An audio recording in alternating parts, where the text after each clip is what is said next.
Olá pessoal, sejam bem-vindos, sejam bem-vindas ao Cinematório Café, podcast do site Cinematório. Eu sou Renato Silveira. Oi, eu sou Kel Gomes. E neste episódio nós vamos falar sobre os filmes que nós vimos depois do Oscar.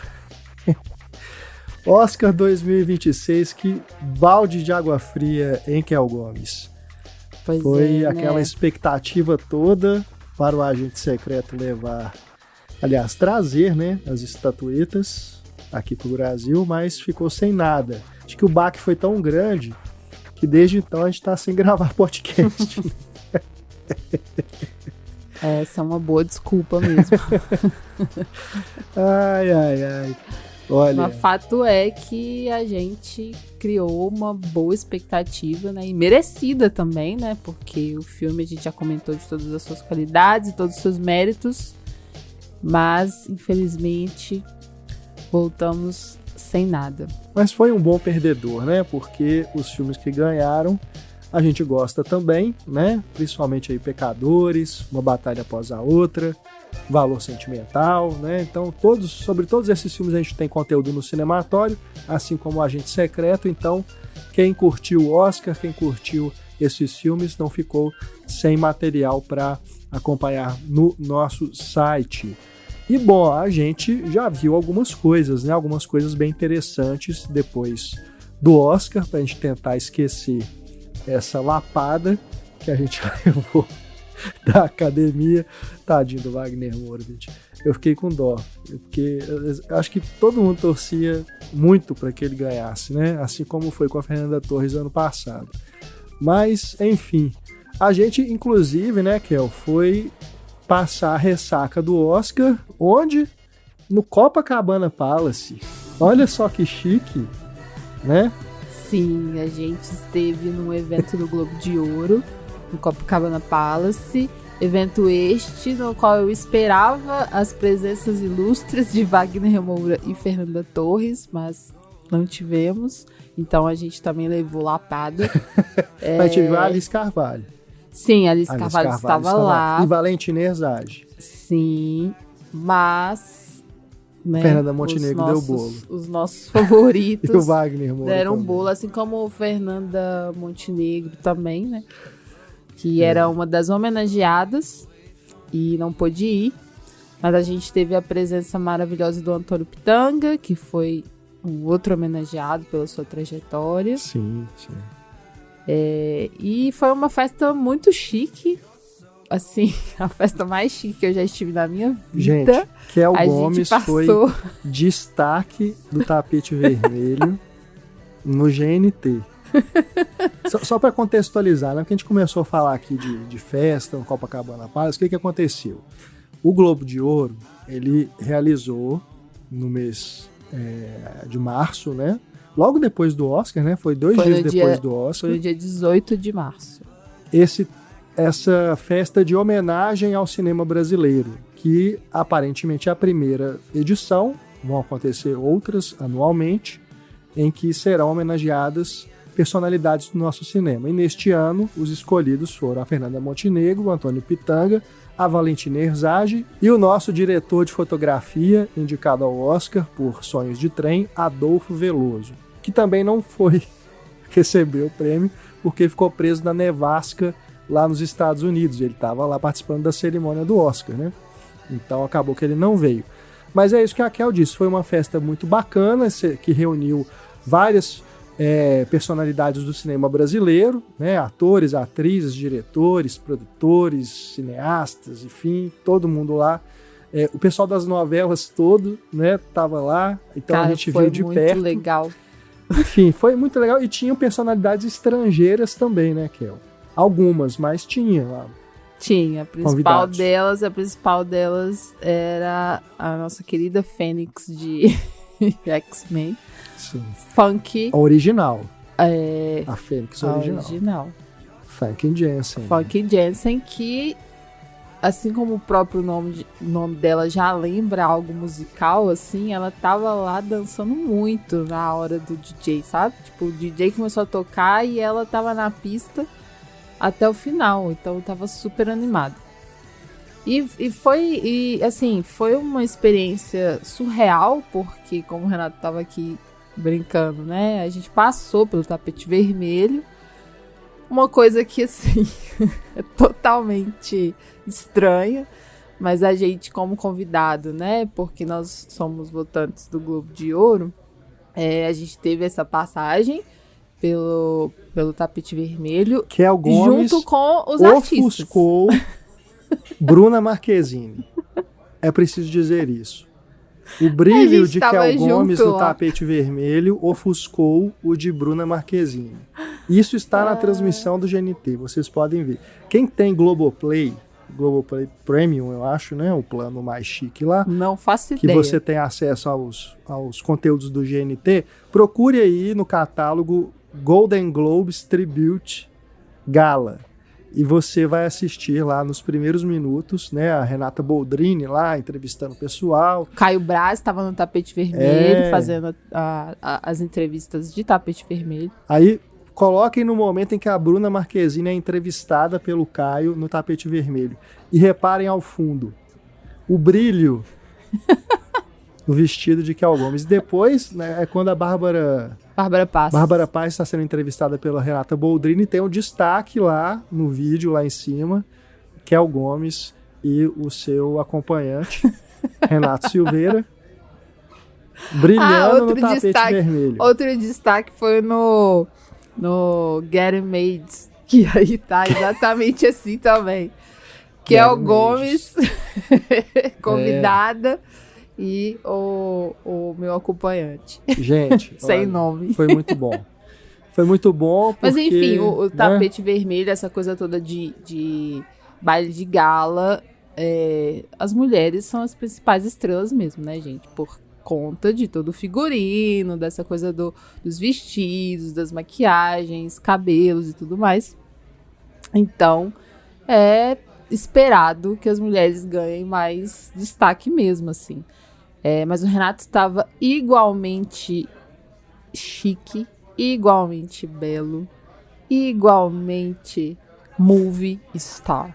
Eu fiz cosplay de celebridade pela primeira vez, então foi uma experiência interessante.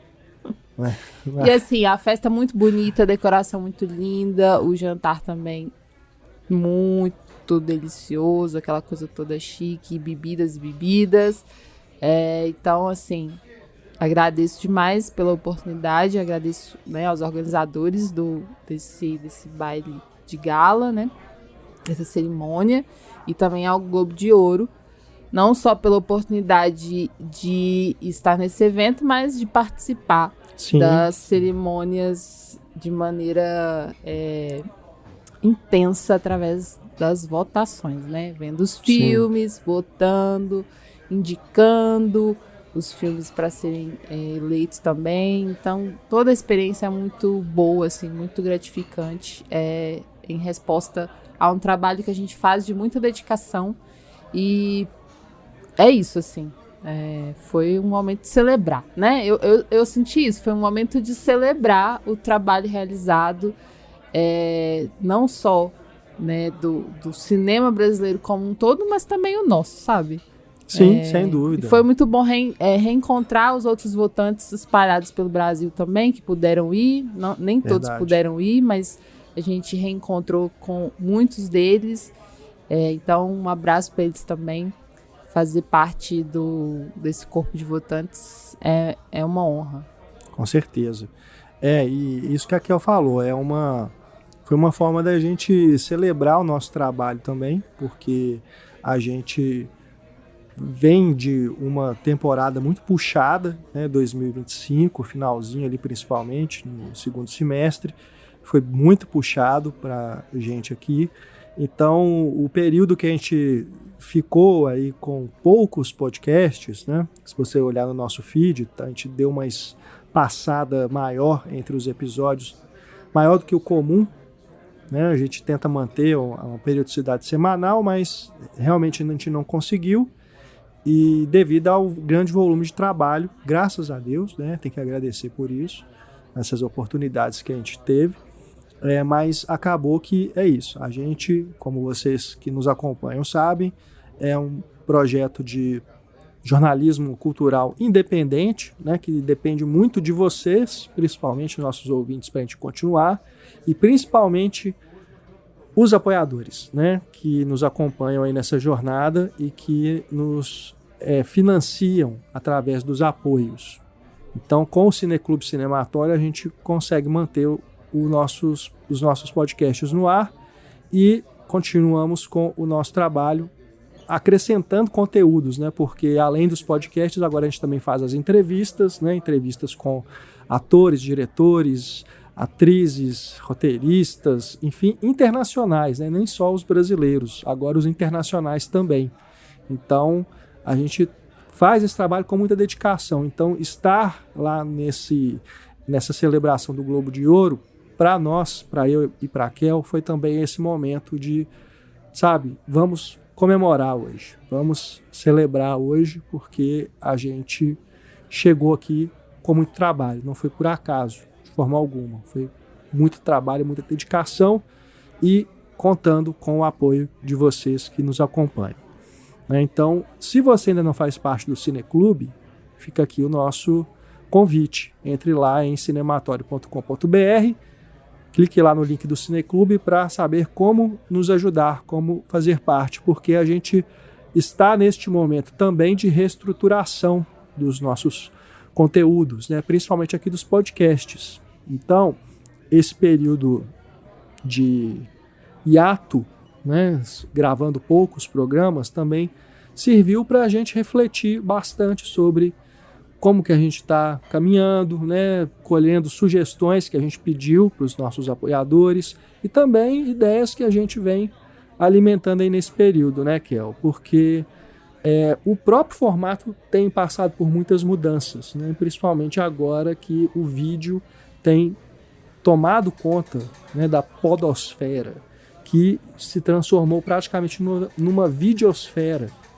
né, com muitos programas, muitos podcasts fazendo o vídeo e o áudio, que é uma coisa que a gente sempre fica em conflito, né? Então, antes da gente entrar nos comentários dos filmes, eu queria só fazer essa reflexão junto de vocês também que nos acompanham, porque a gente tem alguns experimentos em vídeo, né? A gente já fez alguns podcasts usando vídeo, a gente já testou formatos de lives e tudo, e a gente fica, né, sempre naquela, será que a gente faz tudo em vídeo e áudio ao mesmo tempo? Será que a gente só faz alguns tipos de conteúdo em vídeo? Porque também é uma questão logística e técnica que nos pega, né, Kel? Porque a gente quer fazer mais, mas muitas vezes a gente não tem condições suficientes para colocar tudo em prática. Operacionalizar mesmo, né?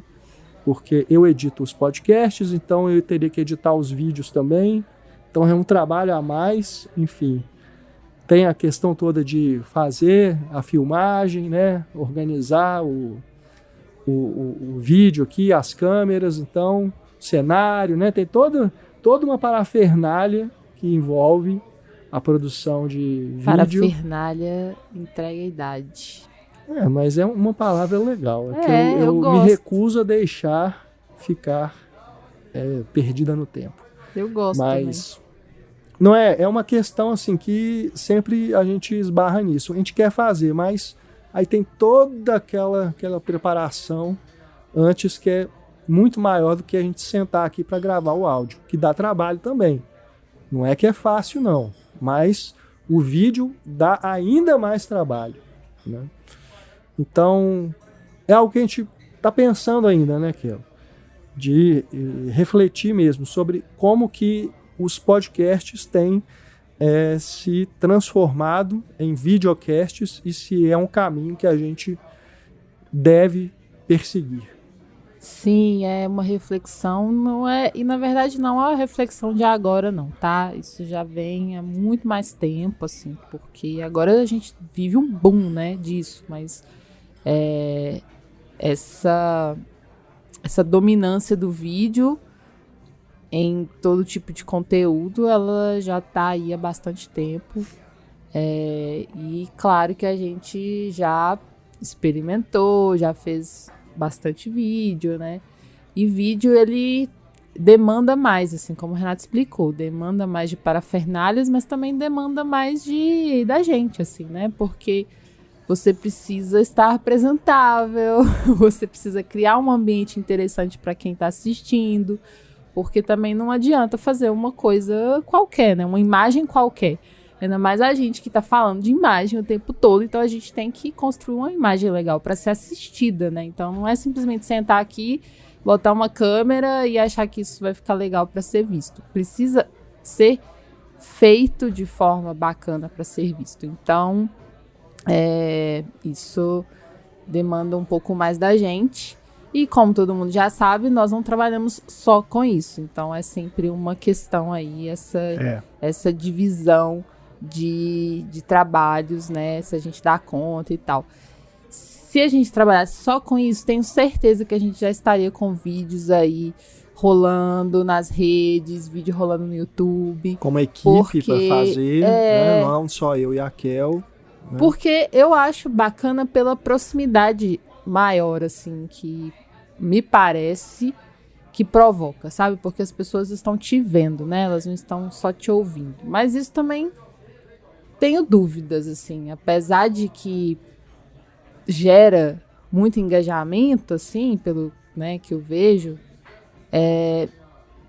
algo do áudio me parece ser mais íntimo, sabe? Mais gostoso de estar com o áudio da pessoa aqui no ouvido, assim, mais do que ficar assistindo ela falando, assim. Eu sempre preferi o áudio, ouvir alguém, a ficar assistindo alguém, assim.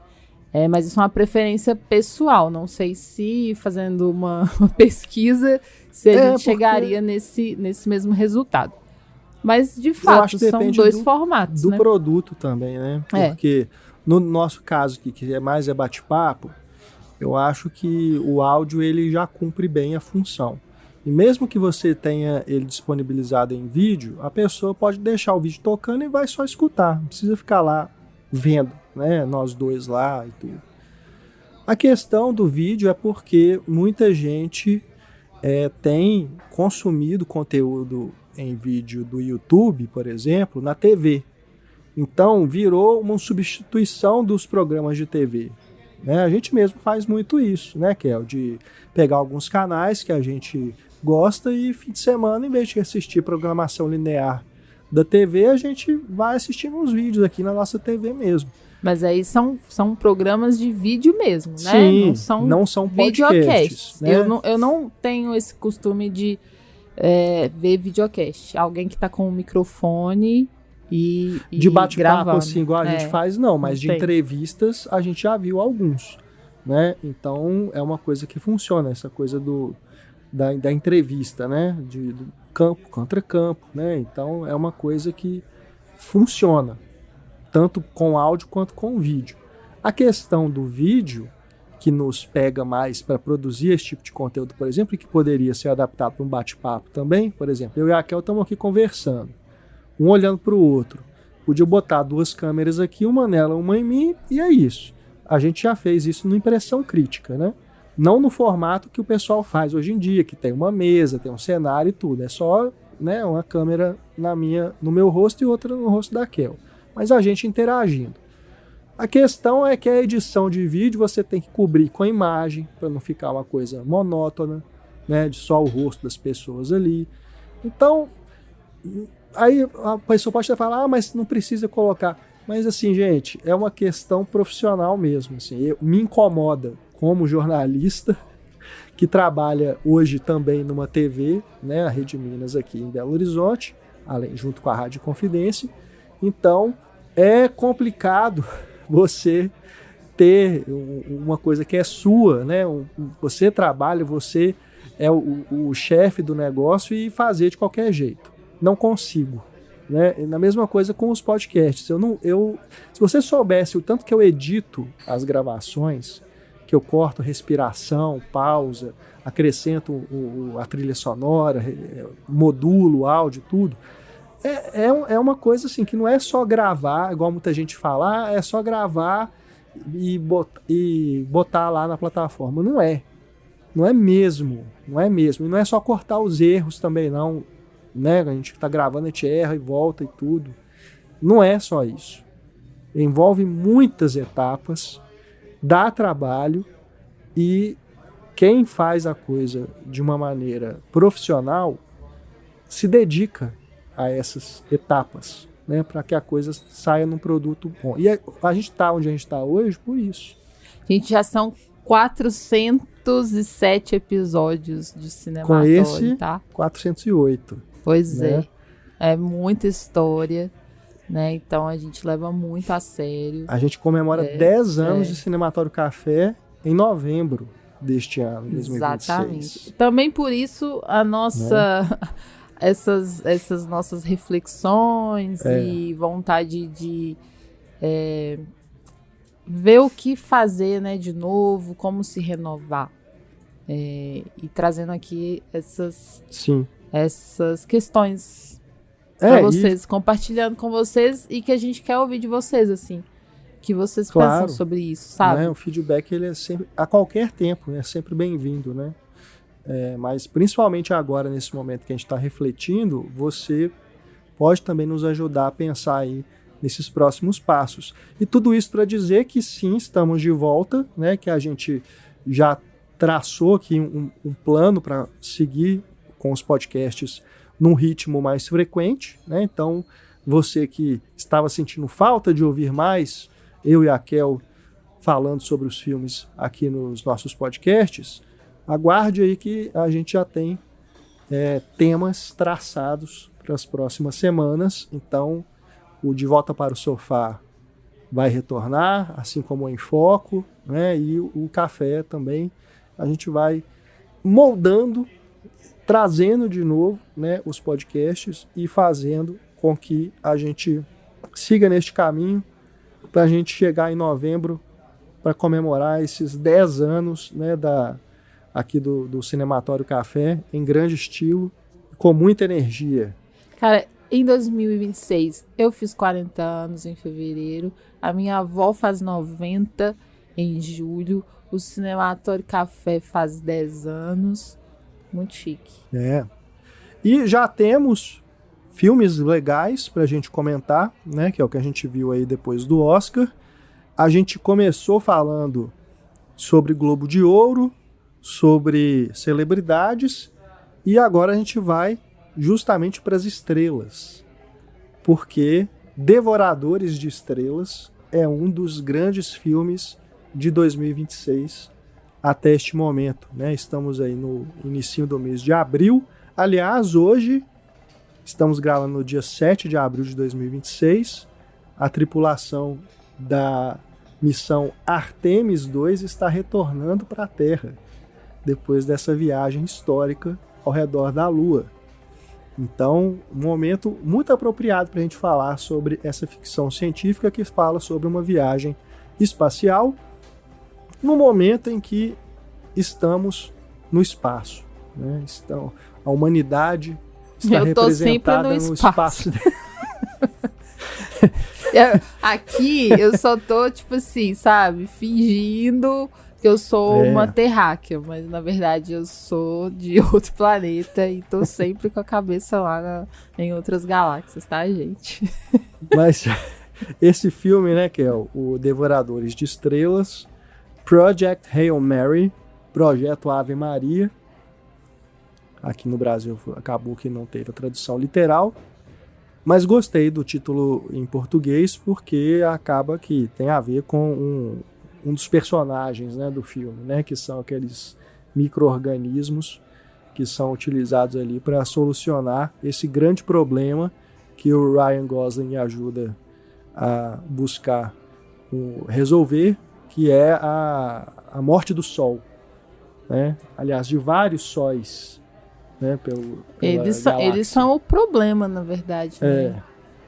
Porque eles são devoradores das estrelas mesmo, né? Eles precisam encontrar eles vão uma comer forma o sol de controlar esses micro-organismos, né? Para que eles não devorem as estrelas. Eu não sei se eu gosto tanto do título, porque me dá uma ideia de que é não sei.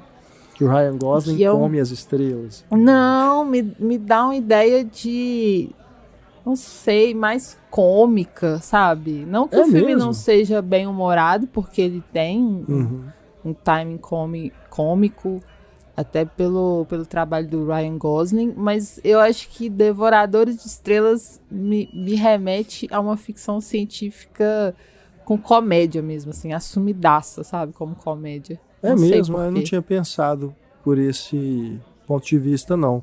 Mas eu concordo que não só o Ryan Gosling traz esse aspecto cômico para o filme, mas também a própria dupla de diretores, né? O Phil Lord e o Christopher Miller, que vem da comédia. Fizeram Anjos da Lei, fizeram Uma Aventura Lego, né? Animação. São produtores do Homem-Aranha no Aranhaverso. Então é uma dupla que está sempre ligada à comédia. E eles trazem aqui esse lado cômico, mas também agridoce, né? Não só por tudo que está envolvido nessa missão do protagonista de salvar nosso planeta e outros, né?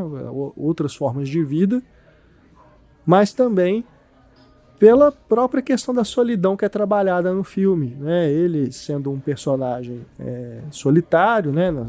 Na sua trajetória de vida, nas suas escolhas, e durante a missão também ele se vê sozinho ali no espaço e constrói essa relação muito legal, né? Com esse extraterrestre, o Rocky, que ele encontra ali durante o momento em que ele chega, né, ali perto do planeta onde a coisa vai se desenrolar. A gente vai tentar aqui escapar de spoilers, né, porque provavelmente nem todo mundo viu ainda o filme.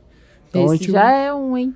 Não, mas isso tá no trailer, né, que ele encontra que eu não vejo trailer. O Rocky. Eu não sabia que já tava no trailer. Virou meme já e tudo, então assim, soft spoilers.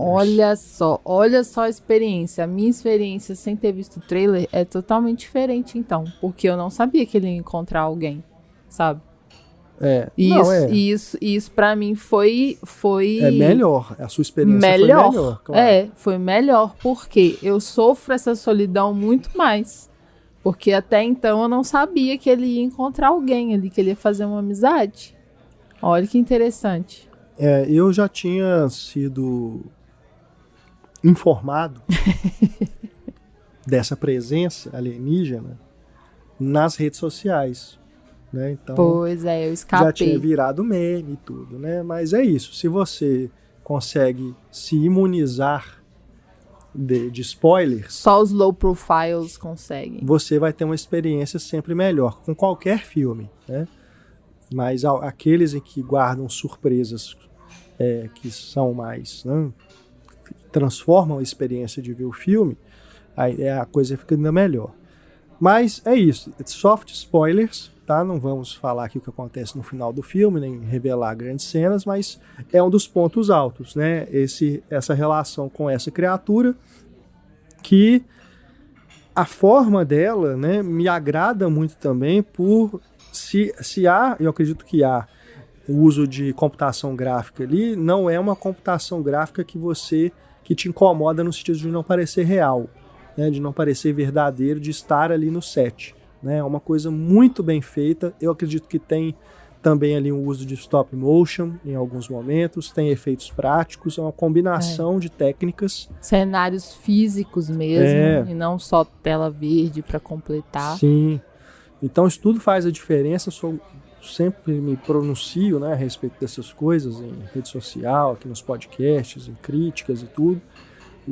Sou um grande defensor do uso de efeitos práticos, de cenários reais, de interações reais nos sets, né? Coisas naturais. Coisas naturais, isso.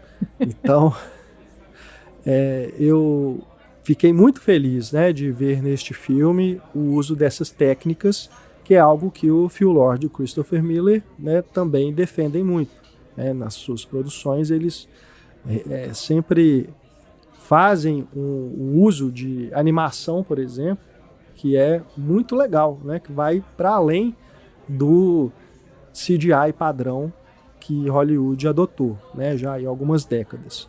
Então, por falar inclusive em animação, tem inclusive o uso de animação experimental em vários momentos, né, que você tem assim, o uso sensorial mesmo de cores, de elementos, né, que dá também um outro aspecto para esse filme, para além de uma ficção científica tradicional, ou convencional, ou comercial, quer que seja. Nos remete a, por exemplo, 2001, Odisseia no Espaço, né, naquela parte do Stargate. Então tem tem momentos no filme em que você tem essa experiência mais sensorial com a imagem. E a gente assistiu na tela IMAX, que foi ainda melhor, né, Kel? Porque você está imerso ali no filme, né? Então foi uma experiência muito bacana. Você perceber também as mudanças de razão de aspecto, né, entre as cenas que se passam em tempos diferentes, passado, presente. E gosto muito também do elenco secundário, né, porque o Ryan Gosling é o protagonista maior 90% do filme, né, com ele. Mas a gente tem também, por exemplo, a presença iluminada de Sandra Hüller, grande atriz alemã, né, que já vem aí de vários prêmios, foi premiada inclusive em Berlim este ano com o prêmio de melhor atuação, e ela aqui faz a chefe lá da missão. Uma grande atriz que tem o seu momento Tony Erdmann, né, cantando uma música que faz da cena uma forte indicação para o Semi 2026-2027 de melhor uso de música em uma cena de um filme.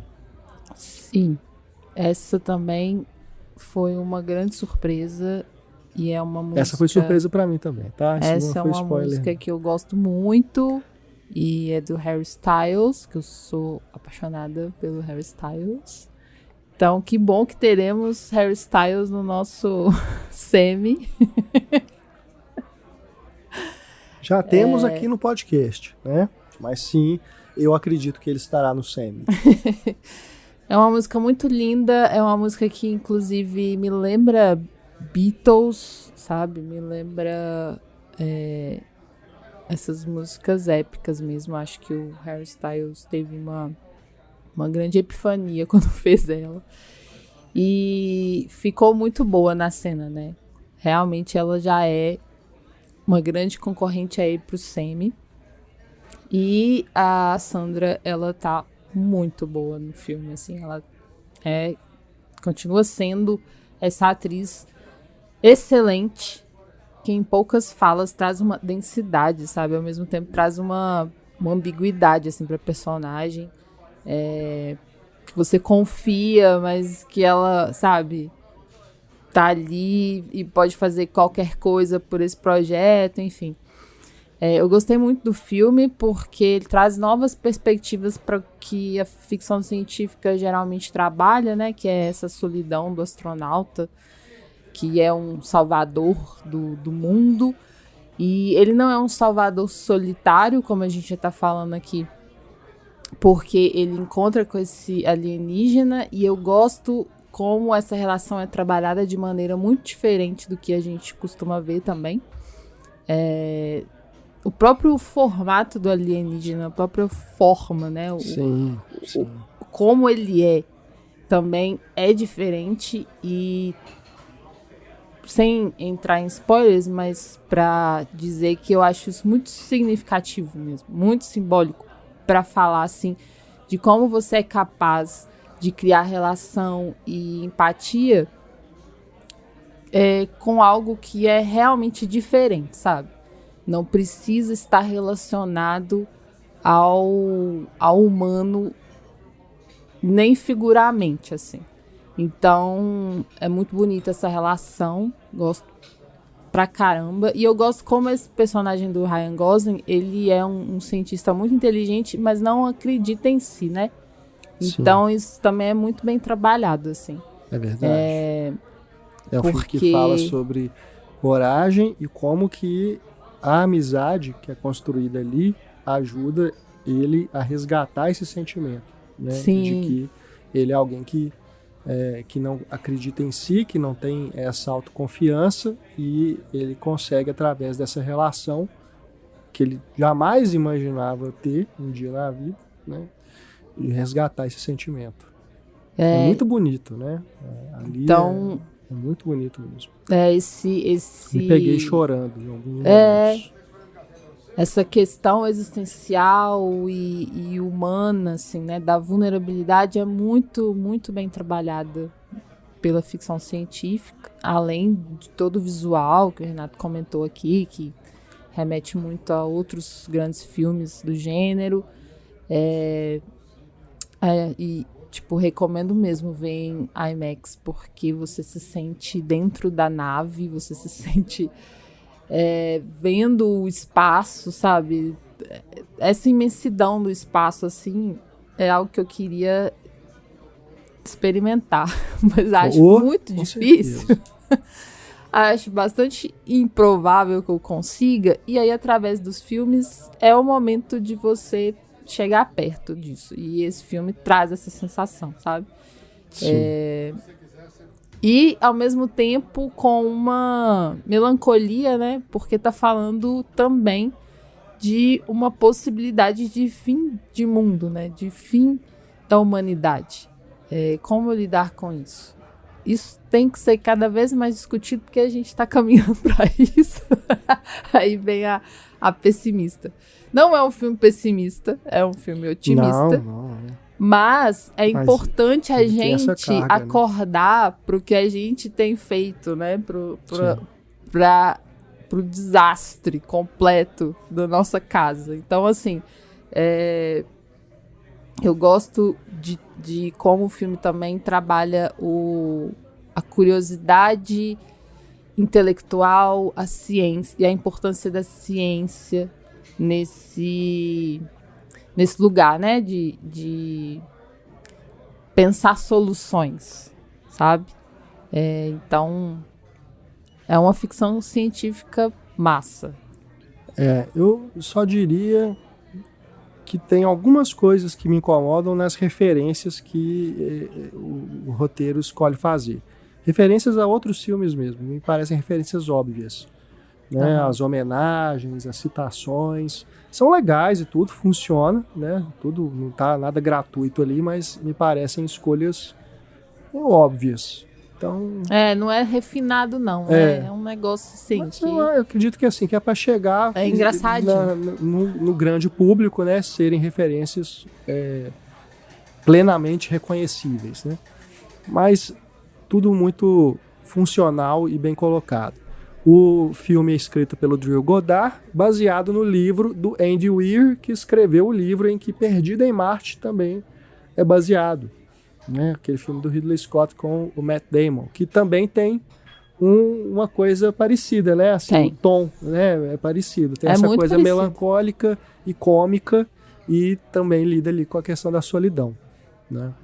Muito legal mesmo. O Project Hail Mary, acho que é talvez aí o principal lançamento deste primeiro semestre até o momento, né? O grande blockbuster do ano até agora, né? Conseguiu já uma bilheteria expressiva e reuniu aí críticas positivas em sua maior parte. Por falar em galáxia, eu fui assistir também a Super Mario Galaxy, o filme, a continuação de Super Mario, a animação da Illumination, né, a produtora que fez os Minions e tudo mais, e agora fez essa parceria com a Nintendo para levar o universo do Super Mario aos cinemas. Olha, esse só eu que vi, a Kel não podia assistir. Eu sou muito fã assim, do videogame, né, desde a infância, assim como muita gente, né, que acompanha aqui o Cinematório. Jogava aí no Nintendinho, também no Super NES. Depois eu não segui tanto porque eu não tive os videogames da Nintendo depois dos anos 90, né? Mas eu sei que tem vários jogos, várias referências nesse filme que são de jogos posteriores. Mas é tudo dentro daquele universo muito colorido, mágico, né, engraçado, do Super Mario. E é um filme que, olha, pra mim tá no mesmo nível do primeiro. Eu vi aí que as críticas não estão tão boas, né? O primeiro, pra mim, ele foi até super valorizado. Achei o filme uma aventura ok, mas as pessoas colocaram, né, na maioria das críticas aí, colocaram o filme lá em cima, né, como se fosse uma das melhores animações daquele ano. Não achei isso tudo, mas é um filme ok, uma aventura bem legal, competente, né, digna pra franquia, e eu acho que a continuação tá no mesmo nível. E eu achando que Galaxy tinha a ver com Samsung Galaxy. Meu Deus. É porque tem um dos jogos da franquia é Super Mario Galaxy, né? Então, em vez de colocarem Super Mario 2, eles colocaram o Galaxy, que é para ter uma referência aí com o jogo o podia videogame. chamar Galáxia, pro filme chama Galáxia, e aí eu não faria essa ligação. Mas tem a ver, né? A história toda tem a ver com viagem espacial, e o visual todo do filme remete, né? Essa coisa do universo, da Via Láctea. Tem o Yoshi. Tem o Yoshi, então né? Bom. Que é a estreia dele no cinema, né? Porque no primeiro filme foi só lá pro final que deu a entender que ele ia entrar. Então, é um filme que é muito bonito, né? Isso pra mim que era o mais importante. Visualmente, ele é muito bonito. A história é uma historinha de aventura do Super Mario, que, como você espera. Eu não sei também que grandes expectativas as pessoas criam em torno disso, porque nos jogos sempre foi assim, né? E os jogos do Super Mario é sempre a mesma coisa. O negócio é justamente os cenários, os desafios, né? Os superpoderes que ele vai ganhando. Né, mas a história é praticamente a mesma em todos eles. Então, eu não criava muita expectativa assim, de que fosse, nossa, um filme transformador, que ia mudar, né, a história do Super Mario, ia trazer revelações. Que revelações, né? Super Mario tem que derrotar o Koopa, seus asseclas, e salvar a princesa. Né? É isso que é o Super Mario. Então, eu acho que o filme ele cumpre muito bem a função dos videogames de trazer justamente esses cenários novos, personagens, os poderes. Então, é um filme que, para mim, cumpriu o objetivo e para mim tá no mesmo nível do primeiro. É legal, é bacana e me fez, mais uma vez, lamentar que a SEGA não fez a mesma coisa com o Sonic, né? Porque os filmes do Sonic é aquela mistura com live action que eu acho uma bobagem. Apesar de eu gostar muito do Jim Carrey como o Robotnik, mas como um grande fã do Sonic, mais até do que do Super Mario, né, nos videogames, eu fico chateado de ver que nos filmes eles não seguiram essa linha. Ainda dá tempo, né?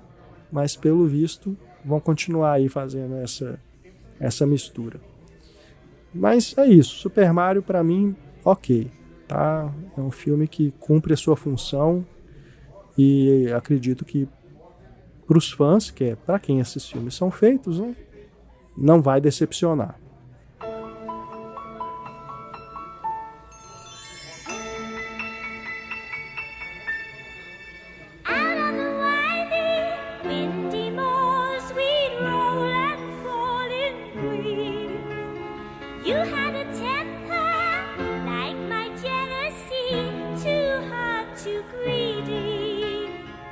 Saindo da galáxia, Kel, e voltando para a Terra, mais especificamente para os Morros Uivantes de Emily Blunt, a gente teve aí no início de 2026 o lançamento muito aguardado desta nova adaptação de O Morro dos Ventos Uivantes, com direção e roteiro da Emerald Fennell, de filmes como Bela Vingança e Saltburn.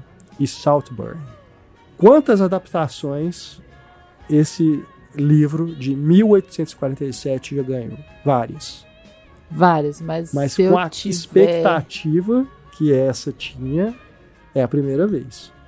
Não sei se você vai saber dizer da expectativa daqueles de tempos dos primórdios. Claro. Ou, por exemplo, sei lá, aqueles não tinha antigões. rede social. Estamos falando de hype, Kel. Estamos falando de hype. Entendi. Né? Porque Ó, teve outra adaptação mais recente do que essas que você está falando, né? Feita pela Andrea Arnold, alguns anos atrás. 2011. Né? Então não é tão longe assim. Mas é uma produção independente, uma coisa feita ali, né? Quando a Andrea Arnold Sim. nem era ainda tão conhecida e tudo. Mas acho que ela continua não sendo. Infelizmente. Infelizmente. Mas essa aqui, né, já pega, assim, o Margot Robbie, o Jacob Elord nos papéis principais, a Emerald Fennell, que com muita competência, né, chegou a esse patamar hoje de ser uma diretora, uma cineasta requisitada em Hollywood. Então, com essa carga toda, né, acho que a gente está diante aí de um fenômeno midiático mesmo. E eu gosto, tá, de fenômenos midiáticos que sejam dirigidos por mulheres. Eu apoio, acho que tem que ser fenômeno mesmo.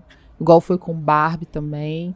Porque é isso, sabe? Para muitos filmes dirigidos por homens, a gente tem também uma grande comoção de mídia, de investimento em publicidade, de pessoas, né, querendo assistir. Então, assim, quando é de um filme dirigido por mulher, eu acho massa, tem que ter mesmo.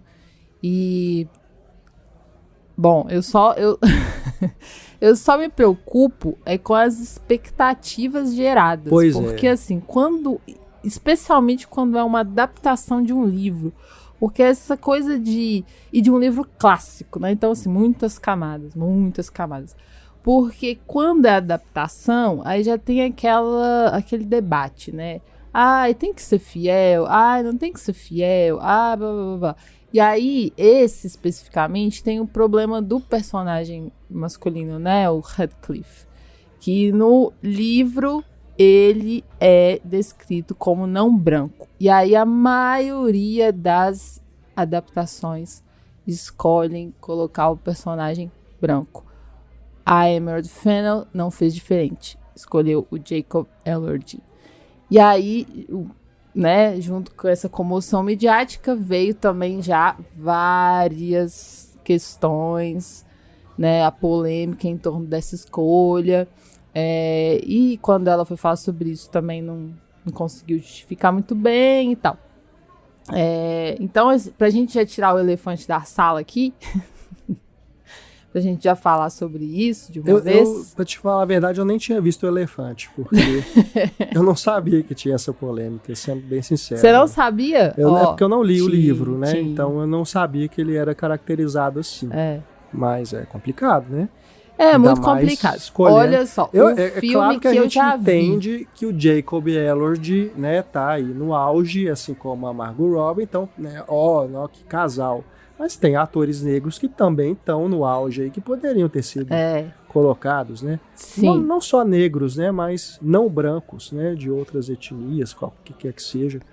Mas acredito que no caso teria que ser um ator negro para estar mais de acordo? Não é no livro, não tem essa definição.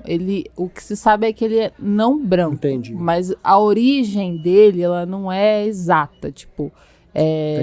né, ele parece que vem, ele pode ser, né, uma pessoa de origem africana ou é cigana, enfim, a origem dele, assim como esse filme da Emerald também mostra isso, né, não se sabe a origem dele, mas o que se sabe é que ele é uma pessoa não branca, inclusive o que ele sofre, né, de rejeição e violência e essa desumanização é também por conta de ele ser esse outro, né?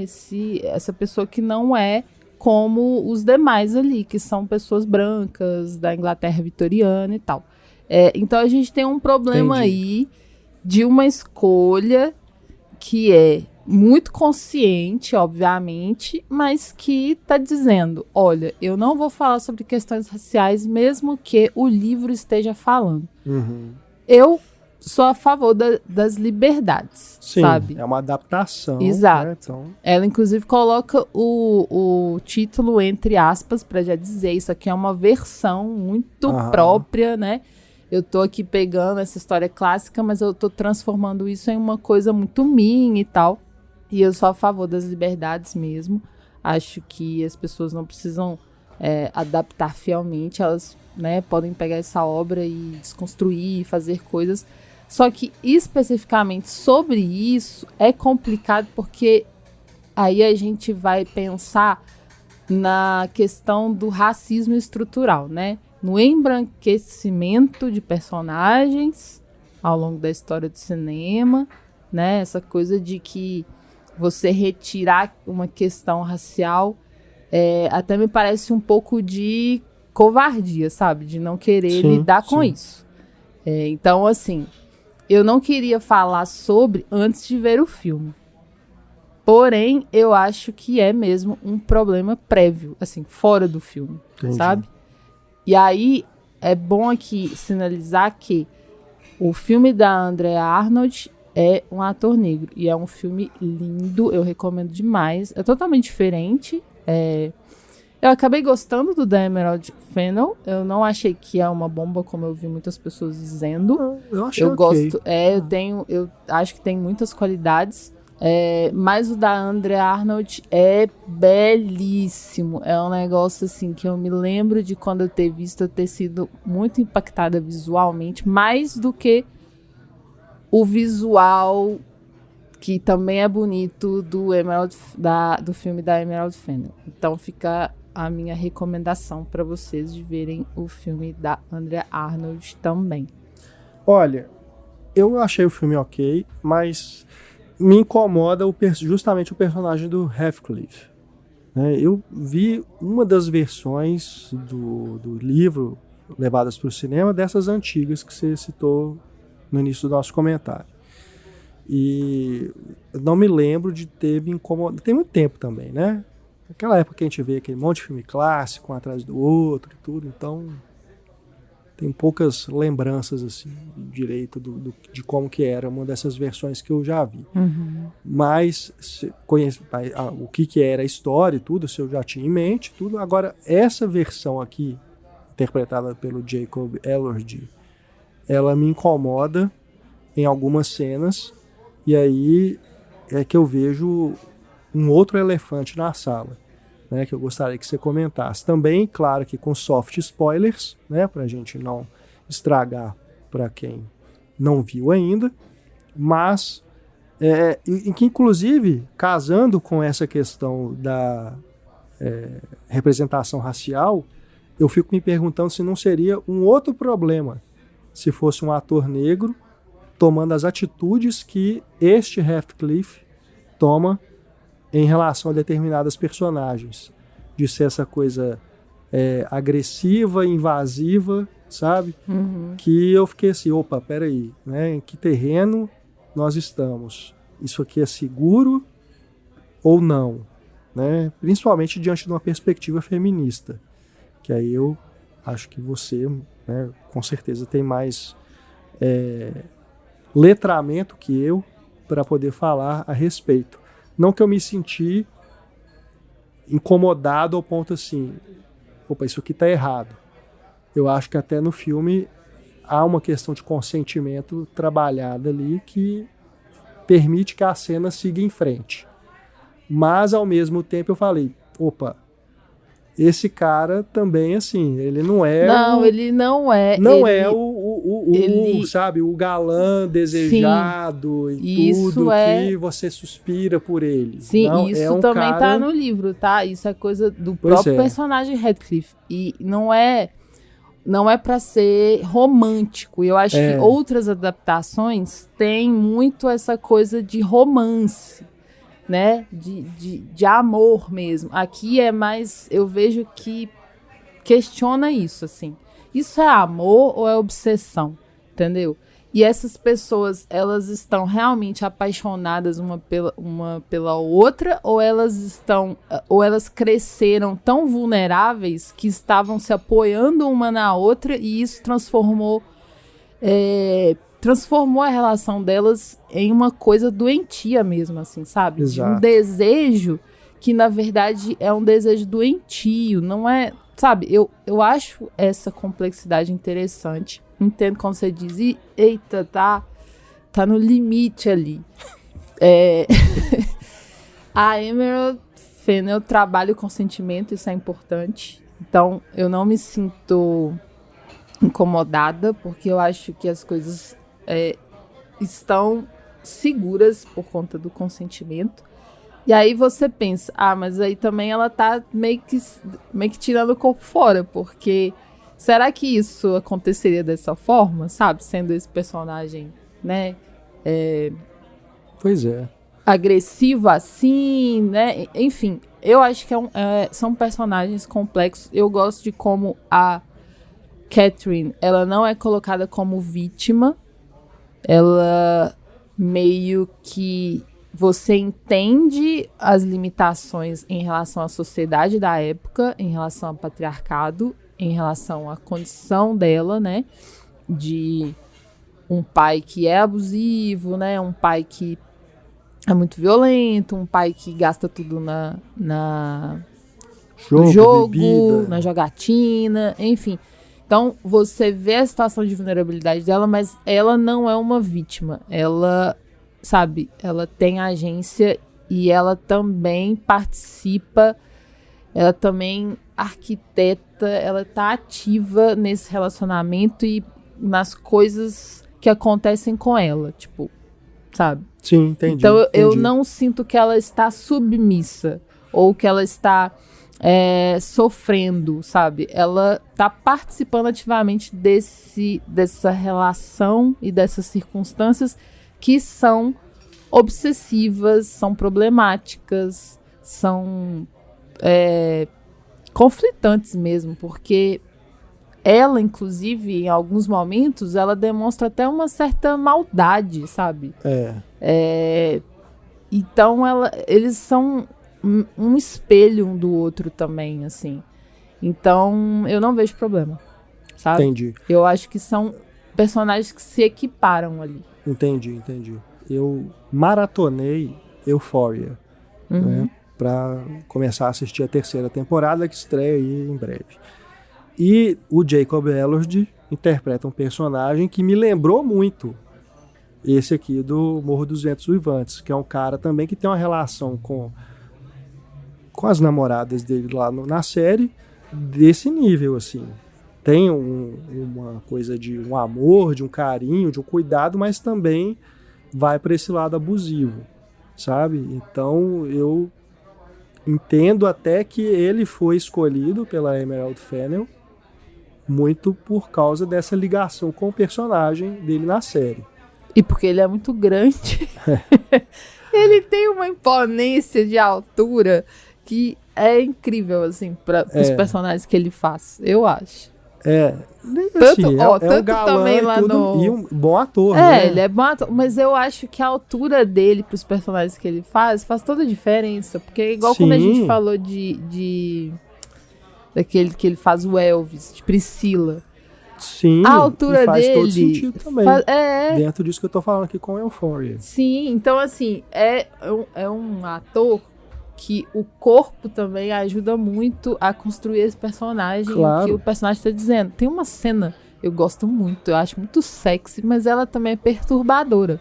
Veja como que essa linha tênue é complicada. Porque ele pega a Margot Robbie pelo corset.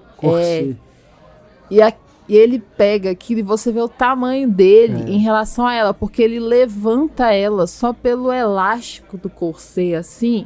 Aquilo é, ao mesmo tempo, muito sexy e mesmo, assim, dá um certo medo, porque você vê que tá no limiar, cara, né? Você vê que o cara, ele pode quebrar aquela mulher, sabe? Mas, ao mesmo tempo, é muito sexy, porque ela tá, assim, num momento em que ela tá desejando muito ele também tá desejando muito ela, mas eles não podem ir pra frente com isso e tal. E ele faz isso, sabe? De levantar ela, assim. Então, é o tipo de coisa que o corpo também ajuda a construir. Eu achei isso muito, muito massa, assim. Eu acho que a diretora, ela sabe usar. Ela é muito boa. A Emerald Fennell é muito boa.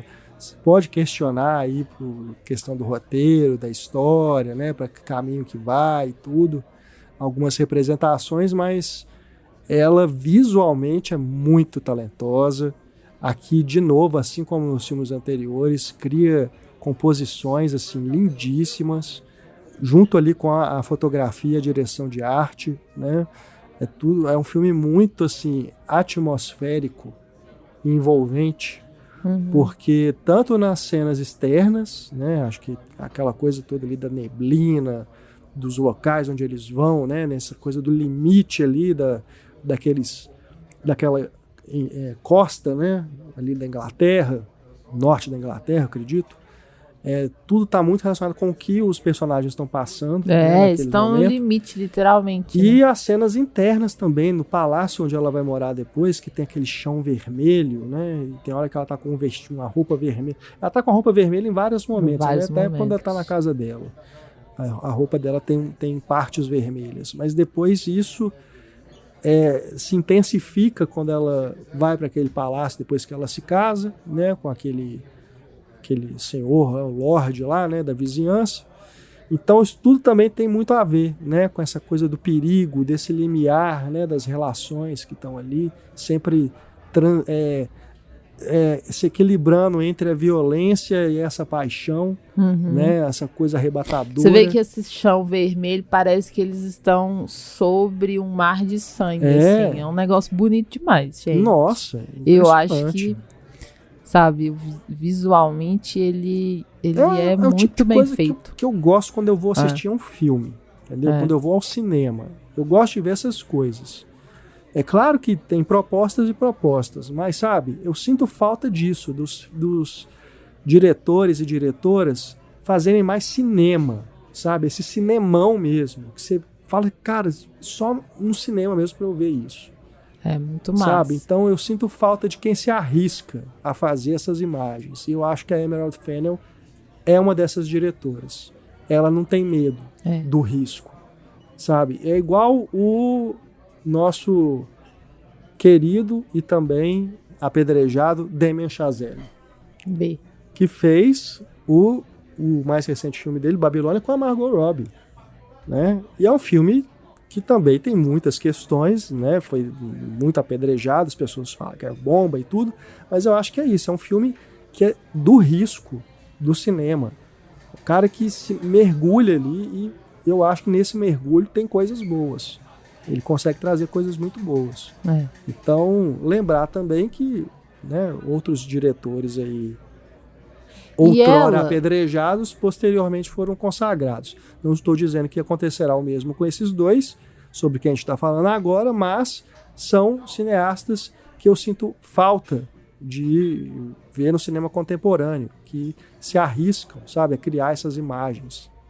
E ela tem muita influência do pop, assim, né? Então ela tá sempre trazendo a cultura pop pros filmes também. Isso eu acho massa, porque conversa muito com as novas gerações, entendeu? Então ela tá abraçando as novas gerações também. Aqui é porque, por exemplo, eu fiquei sonora, pensando, né? quando eu vi Romeu e Julieta, do Baz Luhrmann, sabe? Tipo, foi quando Romeu e Julieta realmente me afetou, assim, sério, sabe? Tipo, era uma história clássica, mas eu tava vendo de um jeito, sabe, um jeito visual, assim, muito diferente, e que eu fiquei assim, caraca, que massa, né? Aqui eu acho que é a mesma coisa, sabe? É pegar um classicão e dar uma roupagem, assim, pop, e que também é de uma consciência de cinema grande. Então, eu vejo valor nisso, sabe? Tem essa coisa da trilha sonora, né? De que também é uma trilha sonora contrastante, porque tem música eletrônica, né? Da Charlie. E aí, eu fiquei assim, caraca, ela realmente tem um estilo, sabe? Ela tem... Sim. E tá se aprofundando nele. Isso é fato. E, bom, eu acho que nem todo mundo deve pegar muito dessa coisa das cenas, né, das construções imagéticas e tal, porque isso tende a ser uma... Porque chama a atenção. Não, eu sei, mas eu acho que tem Talvez a pessoa não faça uma leitura como a gente está fazendo aqui agora. Porque eu acho que esse apreço por esses visuais, às vezes, gera uma reação de distanciamento, sabe? Que aí a pessoa começa a pensar que só tá preocupada com a estética, né? Tipo, cadê o aprofundamento disso, o drama disso? Tipo assim, só que ela não tá vendo que é exatamente isso, assim. Ali tá o aprofundamento. Ali tá o aprofundamento, sabe? Então, quando você vê esse mar de sangue, é pra esse mar de sangue ser o aprofundamento dramático. Exatamente. No visual. Então, é o que a gente sempre defende nos podcasts, assim, é você usar a linguagem do cinema sem tá sendo dito, né? Sem estar sendo no diálogo. Os diálogos são, assim, muito importantes, mas quando você consegue dizer coisas só com a imagem, quem de fato é cinéfilo fica, uou, isso aqui é muito bom. Por exemplo, aquela cena dele cavalgando para encontrar com ela, aquilo tem um tempo dilatado. E aquilo, sabe, pra mim, tem tanto significado, tipo, é só uma cena de um cara desesperado num cavalo indo atrás de alguém que ele sabe que é o amor da vida dele, a paixão da vida dele, e que ele soube que tá morrendo, sabe? Então, assim, ele pode nunca mais ver essa pessoa, sabe? Essa pessoa vai deixar de existir, e pra ele também vai deixar de existir no momento que ela deixar de existir. Então, você já imagina a carga dramática disso só por essa cena de que ele tá cavalgando numa névoa, sabe? Em que não dá pra ver nada. Que é como o Renato tá falando também, que tem um desfiladeiro até, que ele pode, sabe? Em algum momento ele pode cair nisso. Você não sabe exatamente pra onde ele, sabe, ele tá se dirigindo, assim. Mas você sabe que ele tá indo atrás dela e que ele não vai chegar, sabe? Então isso é um tempo dilatado que só o cinema consegue colocar pra gente de forma psíquica, né? É a imagem trazendo o peso psíquico dessa situação que eles estão vivendo, assim. Então, eu acho que, cara, é aprofundar, só que através do visual, né? Então, assim, não precisa dele falar, nossa, eu estou morrendo junto da minha amada. Não precisa dele dizer isso. Nossa, eu estou... posso nunca mais encontrar com ela, tê-la em vida, blá, blá. Enfim, não precisa ser dito, sabe? Isso tá na imagem, nesse cavalgar eterno ali, que uma distância que, assim, não vai ser resolvida, sabe? E assim, ele já tem a história também de terem se separado, né? Durante um bom tempo, assim, porque teve esse desencontro. Então, assim, é uma história também de desencontro. Então, assim, sabe... Agora falando sobre o filme, eu tô gostando até mais dele do que eu tinha percebido da primeira vez. Porque é isso, quando um filme é muito imagem, quando você vai pensando sobre elas é que você vai cavando mais. E aí é que quem é cinéfilo ama, sabe? Então, assim, tem essas questões, né? Tipo, a gente falou de adaptação e tal. Mas em termos de imagem, ele acrescenta muito, muito pro cinema contemporâneo e para essa linhagem aí de filmes que se baseiam em grandes livros, né? E uma autora que enfim, tem nem o que dizer, né? Que a Emily Brontë, ela tem, tipo, realmente a maestria de escrever personagens complexos e trabalhar também a questão da sociedade, que isso também tá nas imagens, sabe, gente? Essa coisa da artificialidade da elite, né? Quando ela vai morar lá no castelo, por exemplo, né? Quando ela casa. O tipo de vestido que ela usa, sabe? Isso não são escolhas aleatórias, sabe? Por que ela tá usando um vestido daquele jeito? Não é uma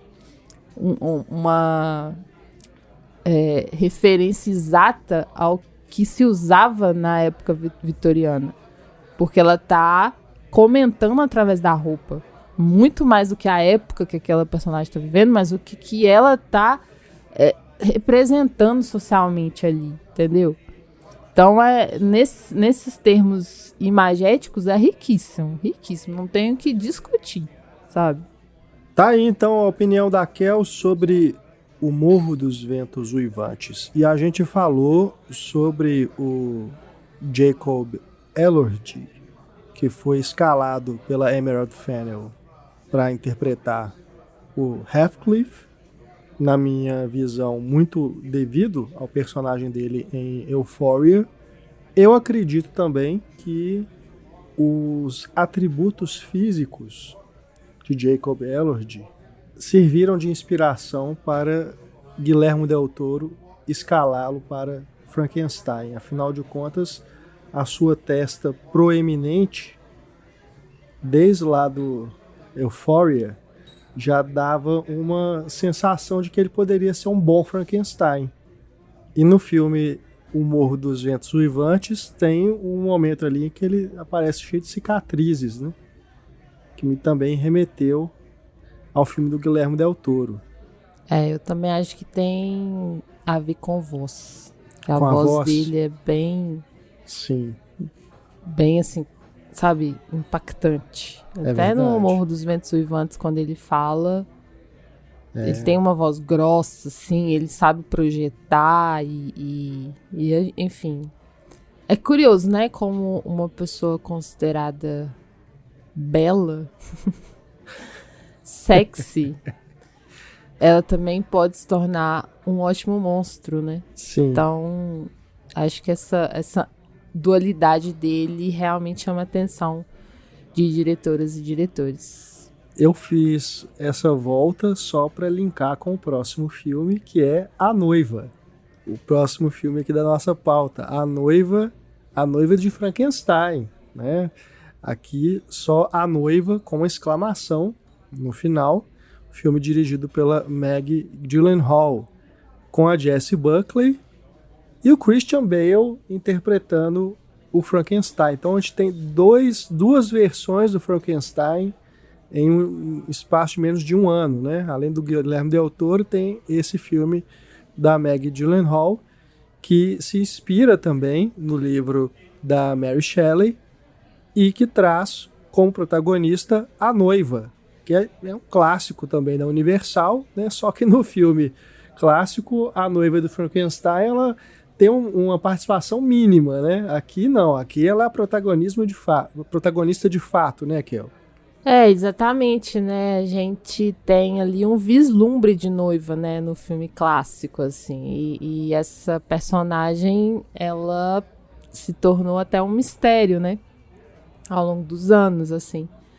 E finalmente a gente tem aí uma visão bastante feminista e que me surpreendeu positivamente, assim, porque eu não esperava já no início ter essa sacada de que ela também tá possuída pelo espírito da Mary Shelley, sabe? Isso é bem eu interessante. achei isso muito legal. Sim. Porque, então ela tá assim, ela é a própria autora, né? Junto com tudo que a autora queria dizer. Então achei isso bem, além de ser metalinguístico, foi bem criativo, assim, né? A partir de uma possessão, né? E essa coisa da possessão também, sendo por um espírito feminino e que quer dizer mais coisas, né? Quer poder subverter mais coisas sobre o feminino, isso foi muito interessante. E é bem punk rock, assim, né? O filme, eu gosto também disso. Essa coisa anárquica.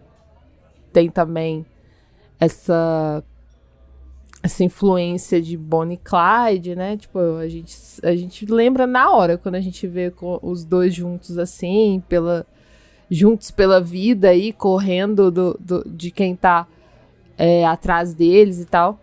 Então eu achei bem bacana, assim, esse filme da Maggie Gyllenhaal, porque é um filme que traz frescor, né, pra uma personagem já clássica, muito conhecida, mas que tem essa nova camada aí de possessão, mas essa coisa anárquica, super visceral também.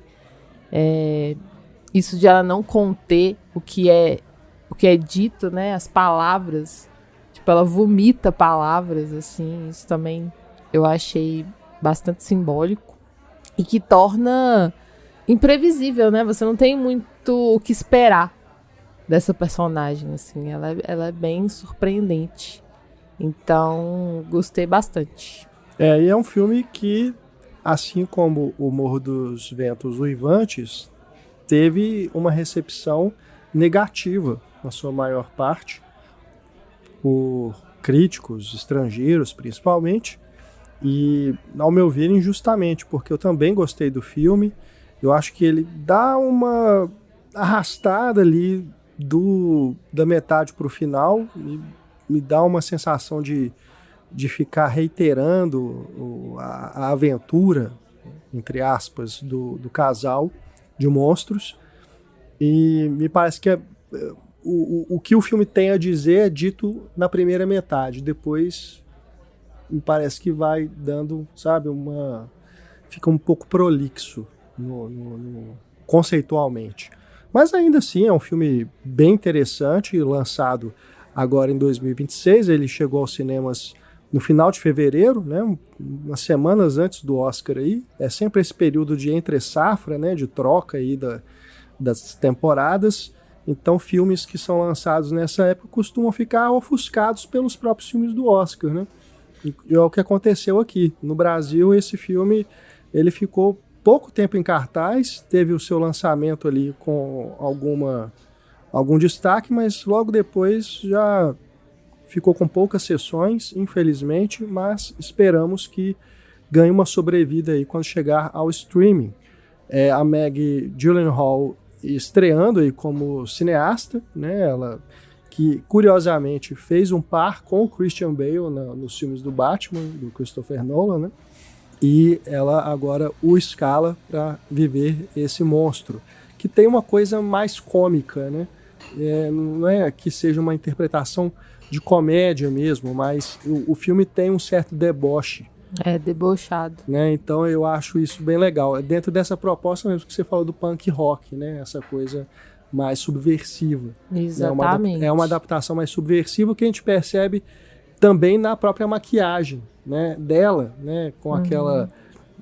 acaba virando uma tatuagem, né, aquele líquido preto, né, que ela cospe e fica manchado no rosto, acaba virando uma certa tatuagem, né? Eu fiquei imaginando o cosplay agora da noiva de Frankenstein, agora também com essa marca no rosto. Além do cabelo, né, rajado, que é aquela marca da personagem clássica. Me lembrei de Cruella também, sim, com a Emma Stone. Sim, e claro, com a Emma Stone também a gente lembra de Pobres Criaturas, né, do Yorgos Lanthimos. Acho que tem muitos paralelos por essa questão aí de uma descoberta feminina, né, de ela ser em si um experimento, né, só que ela se revolta contra isso, né, tipo, ela se rebela contra esse destino de ser apenas uma companheira, de ser apenas um experimento. Então isso é bem feminista, assim, nesse sentido de pensar o papel da mulher, sabe? Usar essa história, né, pra gente poder refletir o nosso lugar no mundo mesmo, assim, né? O que colide, sabe, com os nossos desejos, assim.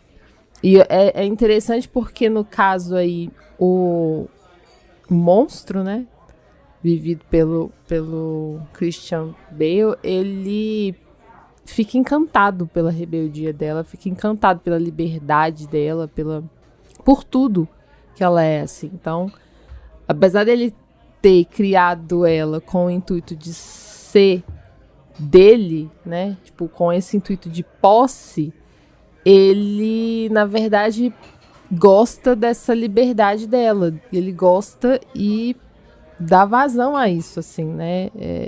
Claro, ele tem ali uns problemas, né, de ter mentido pra ela, porque tem toda aí uma questão que a gente não pode entrar aqui em spoilers, mas ele acaba tendo essa divergência aí com ela por conta de como tudo aconteceu, né? Como eles se conheceram e tudo mais. Mas a relação deles eu sinto muito respeito um pelo outro, né? Sim. Ela entendendo a melancolia dele, né? A solidão que ele vive enquanto uma criatura, né?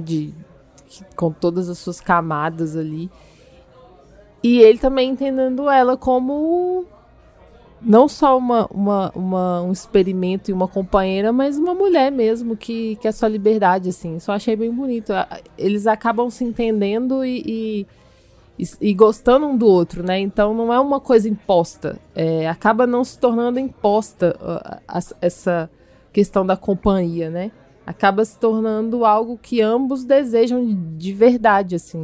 Não algo imposto por circunstâncias ou pelo desejo exclusivo de alguém, assim.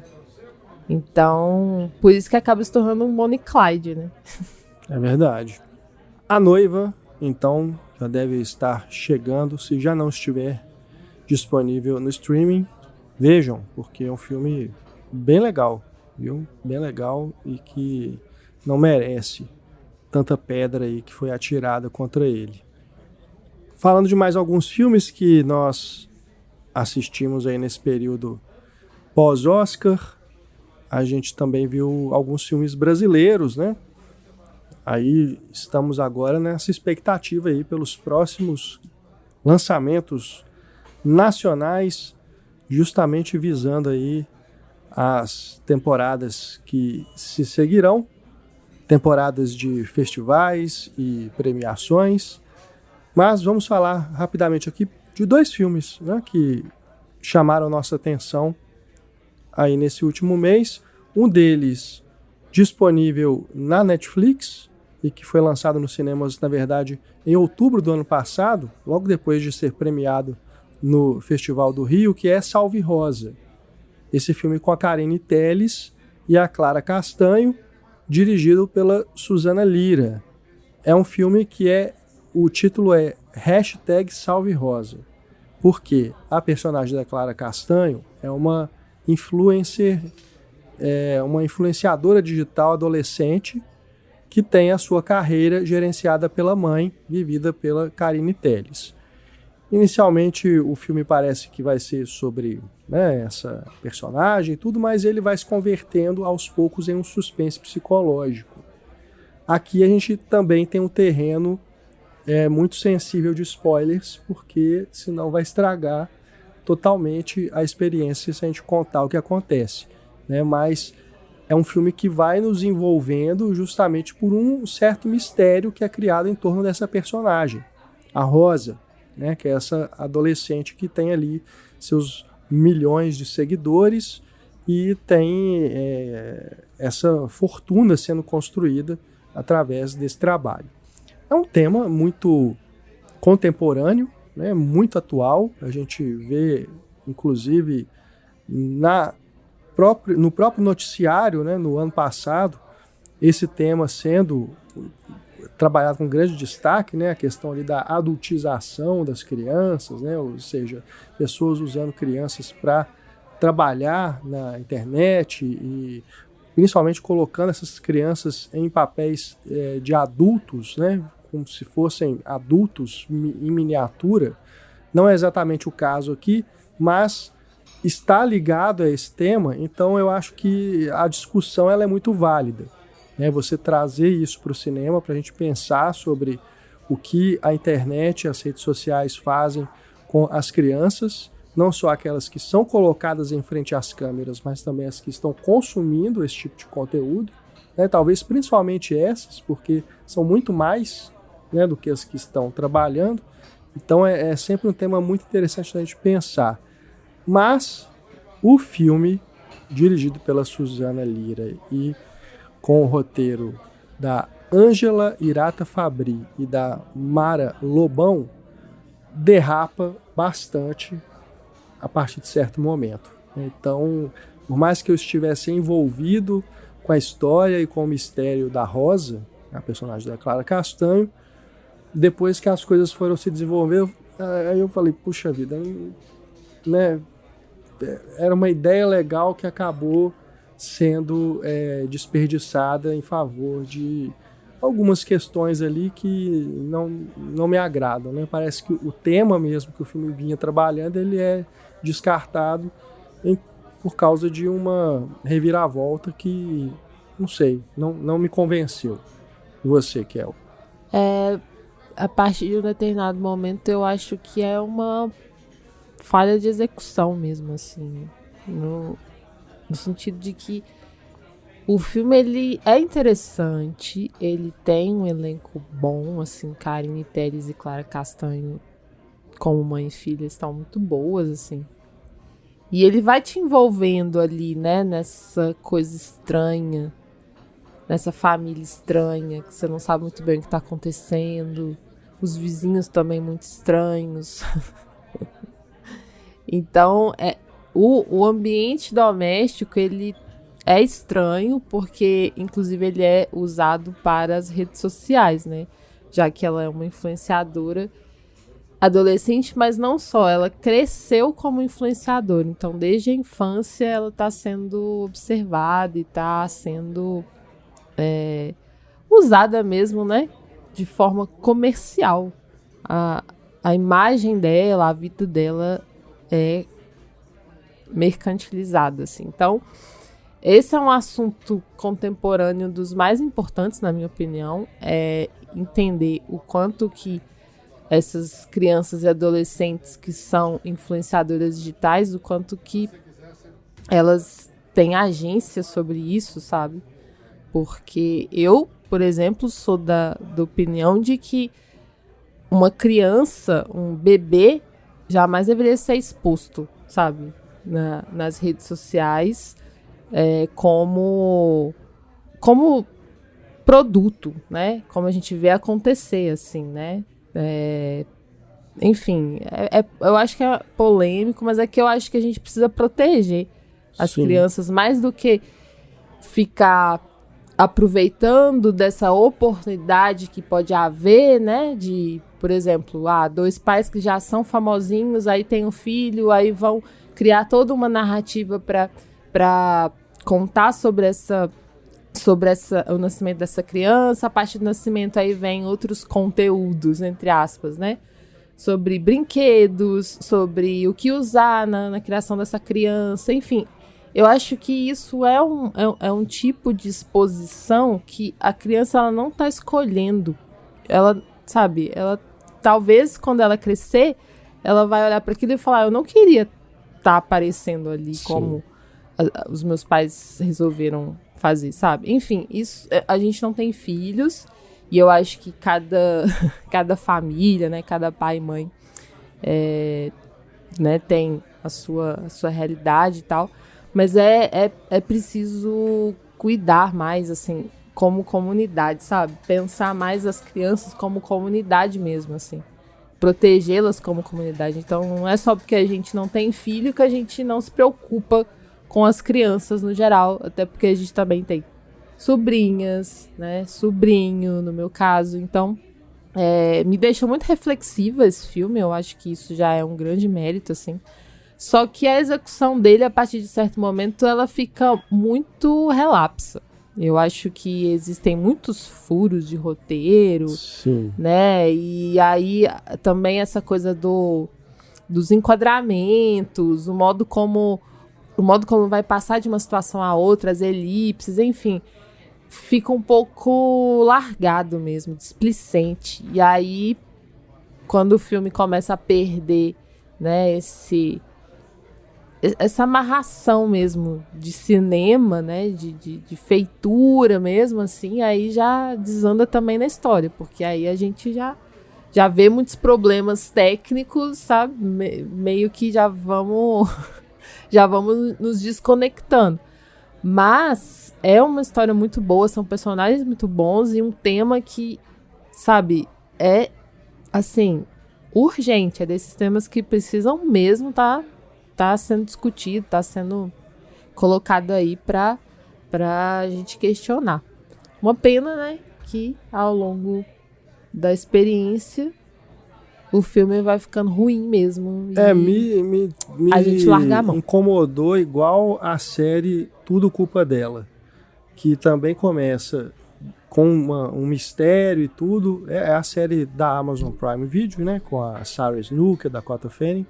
E é isso, ela te prende até determinado ponto, você fica ali, quem que aconteceu, quem que sequestrou essa criança, quem que tá por trás disso, desse plano.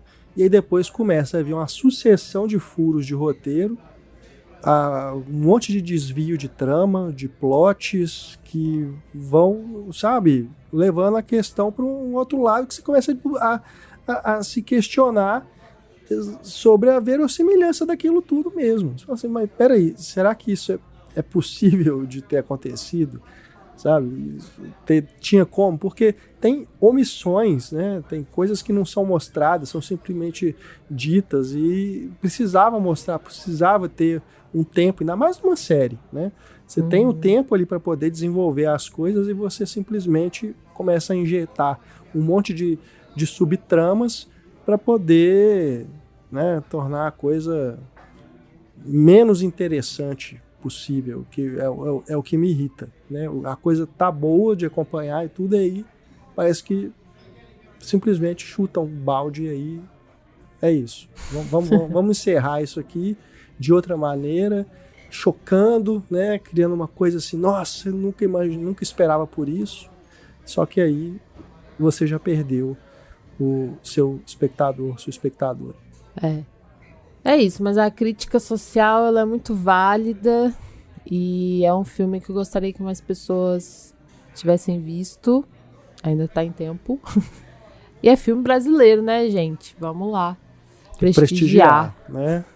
Assim como o mais novo filme do Jefferson D, que é Narciso. Não confundir, porque tem um outro filme brasileiro chamado Narciso, que foi exibido lá no Festival de Berlim este ano. Esse aqui, ele passou nos festivais em 2025 e agora estreou nos cinemas, né? É um filme que é livremente inspirado na obra do Caravaggio e no mito grego do Narciso e transita entre drama social e realismo fantástico para falar sobre busca de identidade, pertencimento e o verdadeiro significado de família.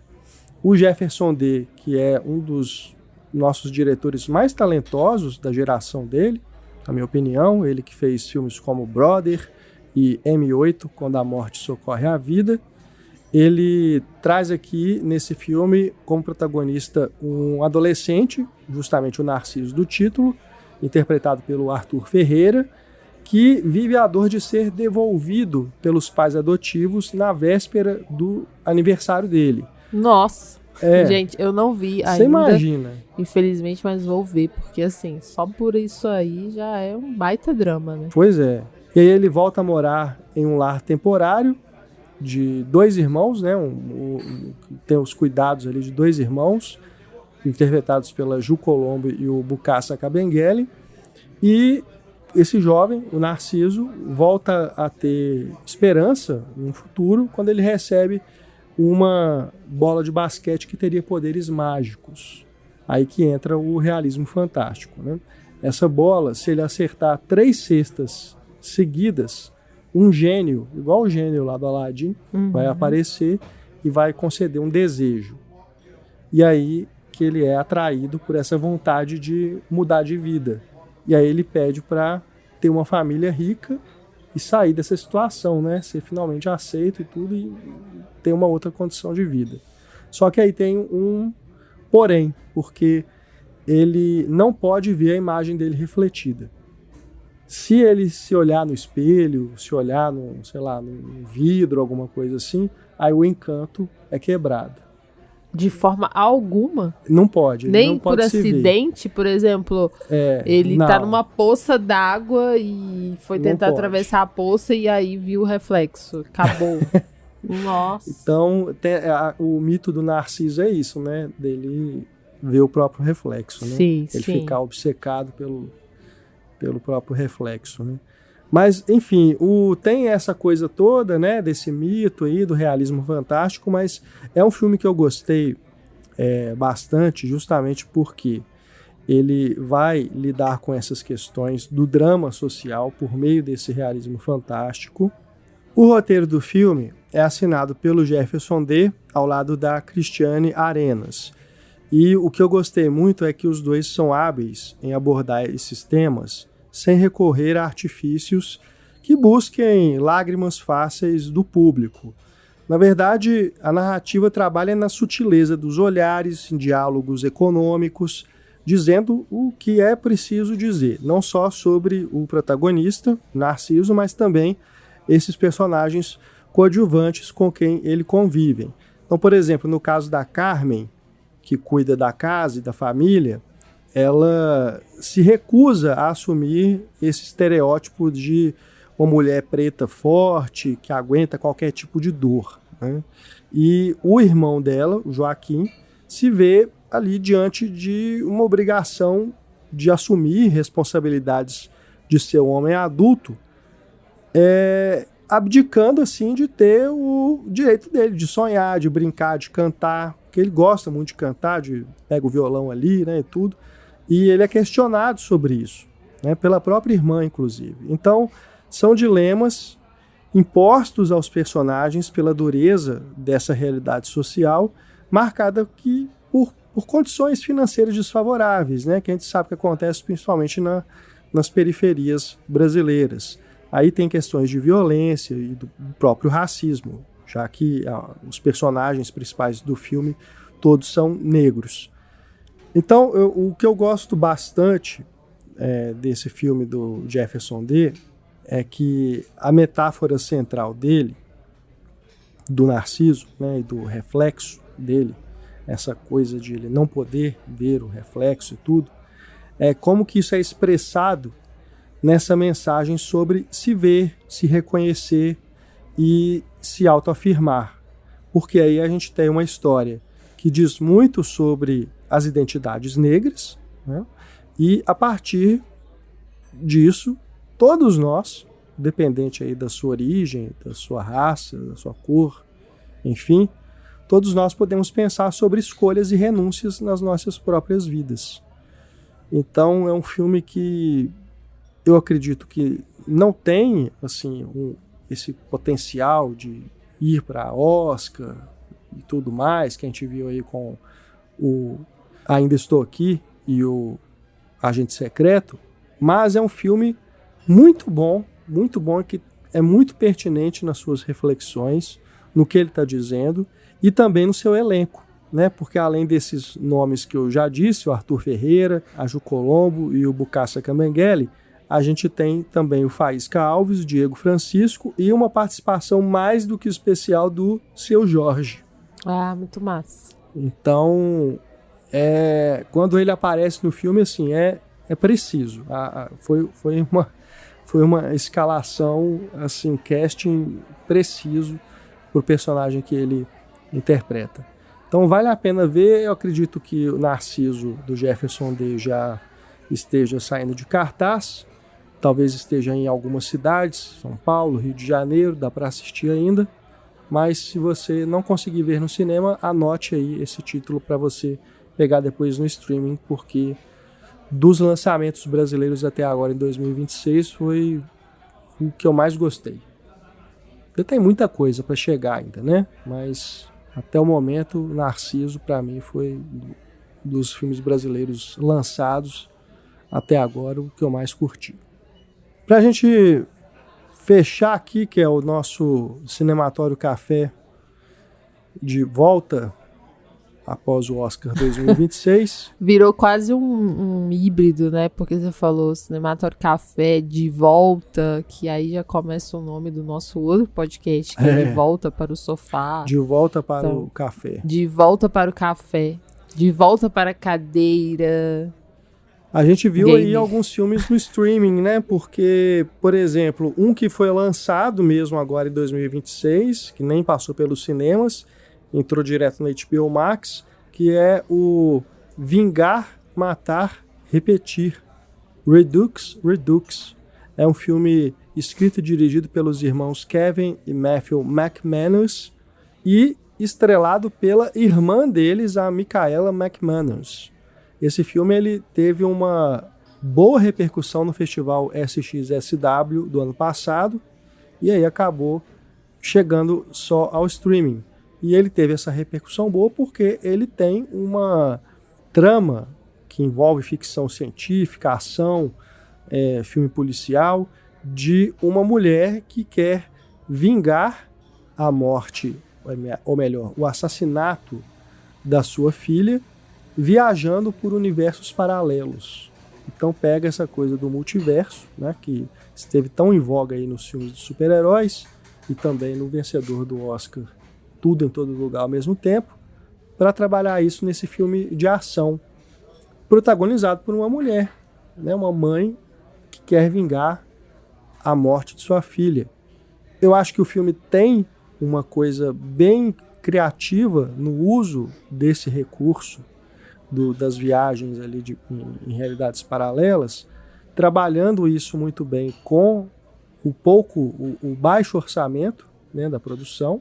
Isso é muito nítido enquanto você está assistindo ao filme, né, nos próprios efeitos especiais, quanto que eles estavam ali com um budget limitado, mas eles utilizam a linguagem cinematográfica para compensar essas limitações. Então eu gosto da criatividade deles enquanto realizadores e narradores para isso.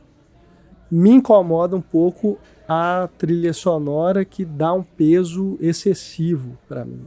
Eu sei que é uma coisa de luto, né, que está sendo trabalhada ali, uma coisa da vingança, tem, claro, sim, peso, mas eu acho que estilisticamente acaba indo um pouco além, sabe? Mais do que o necessário. O filme me deu essa impressão de ser mais moroso por causa disso. Também me incomoda um pouco. Ele já tá trabalhando com repetições, assim, ele já tá trabalhando com um ciclo que não tem fim, né? E que é um ciclo doloroso.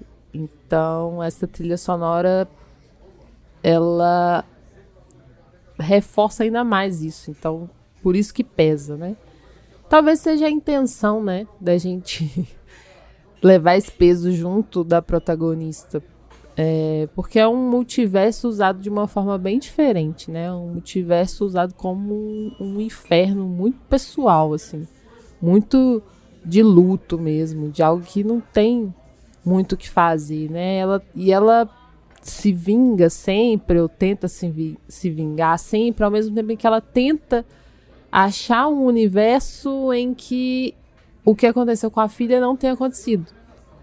Então, é sofrimento, né, gente? É um ciclo de sofrimento, na minha opinião. Ela tá presa num luto eterno, né?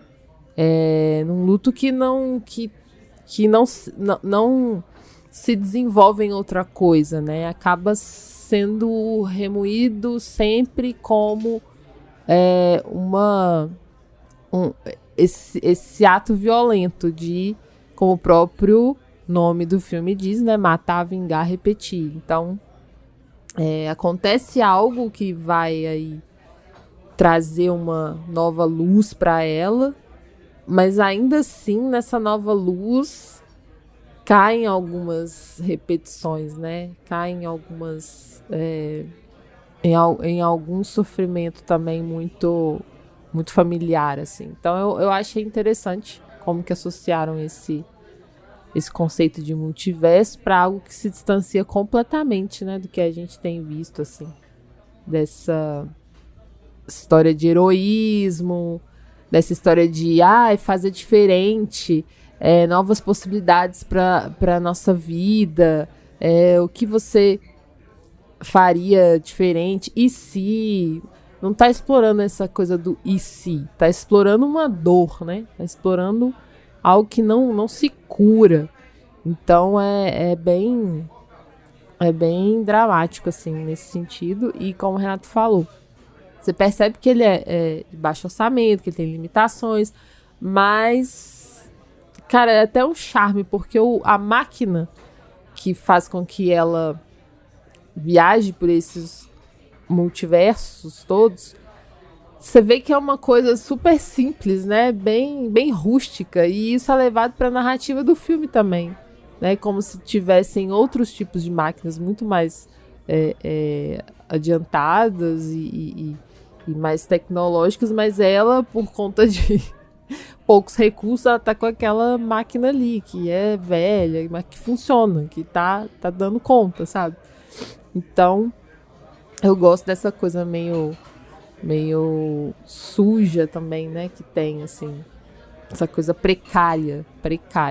Porque também vai dizer desse sentimento dela, né? Que ela passa. E é mais um filme protagonizado por mulheres. Aqui eu acho que a maioria dos filmes que a gente tá comentando são protagonistas mulheres, né? Que bom. Exatamente. É verdade. Bom, então tá aí disponível na HBO Max. E outro filme que a gente viu no streaming nesse período foi a comédia Quando o Céu se Engana, Good Fortune, com o nosso estimado, querido, idolatrado Keanu Reeves, ao lado do Aziz Ansari, que também dirige o filme, escreveu o roteiro, e o Seth Rogen. Temos também a Keke Palmer e a Sandra Oh. Olha, esse filme ele é mais um, né? Assim como o Salve Rosa, ele esteve nos cinemas ali no último trimestre de 2025, chegou ao streaming agora nos primeiros meses de 2026. Esse tá no Prime Video. E, cara, assim, eu não dava nada por ele, porque geralmente os filmes que você vê a cara do Seth Rogen no trailer ou no cartaz, você já espera que vai ser aquela bobagem, né? Um filme da broderagem, tudo, coisas que ele marcou muito a carreira dele. Só que aí você vê o estúdio, a série, que pra mim é um primor, né, de comédia, e você vê esse filme também, aí você vê que é um cara que, por mais que ele não tenha mudado o visual dele, você continue o associando a essas comédias que ele fez mais no início da carreira, ele tem dado alguns passos em outras direções, né? E aqui não é um filme, não é um veículo do Seth Rogen, né? É mais do Aziz Ansari, que é esse comediante que veio do stand-up e já tem, né, uma carreira aí no cinema também consolidada, e aqui ele interpreta esse cara que quer mudar de vida, que quer sair, né, do desemprego, de ficar trabalhando em condições muito ruins, e ele recebe essa ajuda divina justamente do Keanu Reeves, que interpreta esse anjo que também está querendo mudar de sorte, né? Está querendo almejar aí missões mais relevantes do que simplesmente ajudar as pessoas a evitarem acidentes de trânsito, porque elas ficam olhando mensagem no celular enquanto estão dirigindo. Realmente, se eu fosse anjo, eu também ia querer mudar, porque não que não seja importante, é muito né? importante. Ele tá salvando vidas, mas ele importante. Quer mudar as vidas das pessoas, né? É porque ele quer algo com mais significado, né? Do que simplesmente lembrar as pessoas de que é preciso olhar a estrada, olhar pra direção e não pro celular, assim. E ele deve ter cansado bastante de ver as pessoas fazendo isso cada vez mais, né? Mas voltando ao Seth Rogen, outra série também que eu adoro é Amor Platônico. Ah, verdade. Ele e a Rose Byrne, ou Byrne, fazem dessa série, assim, uma delicinha de assistir. Então eu também recomendo. São 2 temporadas por enquanto. E aí é isso, ele tá com o mesmo estilão dele, mas é um outro personagem também, assim, que você curte. Mas então, Quando o Céu se Engana, é isso, você não dá nada pelo filme. Aí quando você começa a assistir, você olha, que legalzinho. Eu diria que é tipo uma comédiazinha sessão da tarde, né? Total.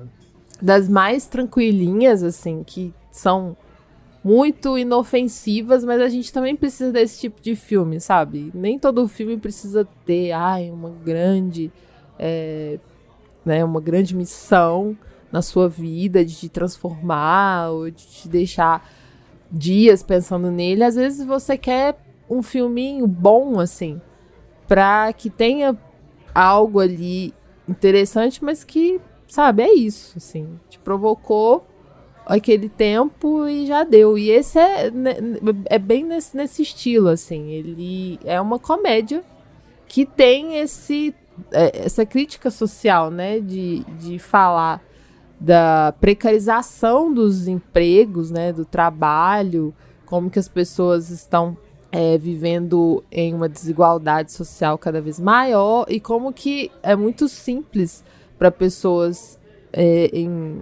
confortáveis, em boa situação financeira, dizer, basta você querer, basta você se esforçar, porque elas não sabem a realidade das pessoas, sabe? Que não tem esse conforto. E aí é bem isso, assim, né? Como que se abre para os personagens a visão sobre a desigualdade social, sobre esse capitalismo que a gente vive hoje, né? Tão voraz. Então é bem legal, assim. Nessa chave da comédia, ele vai te dando esses insights, né? Vai te dando essas cutucadas, assim. Tem um diálogo muito bom, né? Que eu não vou falar aqui, senão será spoiler, mas é um diálogo que, para nossa contemporaneidade, sabe? Para dizer da importância de uma boa situação financeira, da importância que tem você ter uma boa remuneração, né? Ter um trabalho digno, como que faz diferença na vida da pessoa, como que isso importa, sabe? Então, é bem isso na chave da comédia, mas tem esses insights que são bacaninhas. Você falou de Sessão da Tarde, é bem isso. Eu me lembrei muito daqueles filmes que tem também, eu falei lá do Narciso, né? Tem essa coisa do realismo mágico, realismo fantástico, né? Porque aqui é isso também. A gente está falando de uma história que está fazendo essa crítica social, falando sobre desigualdade numa sociedade capitalista, né? Sobre muitos perrengues aí que a gente enfrenta, e ao mesmo tempo tem essa coisa ali do anjo ajudando, né? Essa mudança de vida. E tem filmes, né, de Sessão da Tarde aí, clássicos dos anos 80, dos anos 90, que tem essa coisa da troca, né, de realidades. Sim. Uma pessoa, aqui no caso é isso, uma pessoa pobre que passa a ter magicamente, né, da noite para o dia, uma condição de vida muito melhor e experimentar esse estilo de vida, né, para poder ver se aquilo vai resolver mesmo. Então, tem essa coisa da mensagem moral, né? Esse conto moral, né? Que a gente encontra muito nesses filmes, né? Que a gente viu aí nos anos 80, nos anos 90, na Sessão da Tarde. Lembrar aí de, por exemplo, Trocando as Bolas, né? Com Ed Murphy e Dan Aykroyd. O próprio Quero Ser Grande, né, com Tom Hanks. Sexta-feira muito louca. Então eu acho bem bacana esse tipo de história. Então, para quem gosta, eu acho que esse filme aqui, essa comédia, vai ser um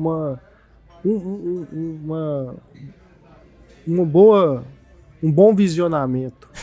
Visionamento, tá certo? Visionamento tá muito acadêmico, muito né? Acadêmico, né? Vai ser uma boa experiência, gente. Simples assim. Uma boa sessão, uma boa sessão. Porque, inclusive, essa coisa, né, da troca, né? Eu acho interessante como o personagem do Seth Rogen, ele não coloca, assim, como um personagem panfletário, sabe? Pra poder falar mal contra os ricos, por exemplo. Né? Eu acho interessante que são personagens com os quais você gosta de acompanhar, assim. Mesmo ele sendo, no caso do Seth Rogen, sendo rico da parada, quando eles trocam, né? Ele também tem uma pegada massa, assim, do que ele tá passando, sabe? Então é isso. É um filme que é uma comédia leve, mas que tem ali a sua criticazinha social pra te deixar com uns insights importantes sobre o capitalismo, né, gente? É sempre bom deixar esses alertas. Com certeza. Bom, com isso a gente vai então chegando ao final deste Cinematório Café, agradecendo sempre a sua audiência. Esperamos que você tenha aí anotado as dicas de filmes que a gente comentou aqui neste programa. Nos digam aí nos comentários, nas redes sociais, nas plataformas, no nosso grupo para apoiadores, o que você achou desses filmes e se você viu alguma coisa aí nesse período depois do Oscar que você quer recomendar para a gente, você gostaria que a gente comentasse aqui no Cinematório Café. E, mais uma vez, reforçando o pedido para você dar o seu feedback sobre essas mudanças que a gente está pensando aqui para os nossos programas, né? Será que a gente investe mais em vídeo? Você gostaria de ver mais videocasts do Cinematório? Ou você está satisfeita aí com essa experiência audiófila? Hoje você tá cheio dos termos acadêmicos. Essa experiência audiófila, né? Que a gente, claro, gosta muito. Né? Mas sim. Vídeo também é legal, só dá mais trabalho. Mas... E aproveita e comenta também sobre esse formato de podcast, onde a gente fala sobre vários filmes, né? Que a gente viu e tal. Porque isso pode ser também algo que a gente queira explorar mais, né? Não sei. Ao invés de fazer um Cinematório Café só sobre um filme, né? De falar sobre vários. Né? É verdade. Bom, vamos indo então. Vamos indo, senão a gente vai fazer outro podcast. Isso aí. Só comentando sobre esse podcast. Né? Não, é só pra finalizar. A metalinguagem, né, vai começar a aflorar aqui. A gente vai começar a falar sobre o próprio podcast. Então vamos ficar por aqui. E outra coisa também, talvez essas minhas porcentagens nem estejam totalmente certas, mas é o que apontou o meu coração nesse momento, tá bom? Então tá, pessoal. Beijo, gente. Até a próxima. Grande abraço. Até mais. Tchau.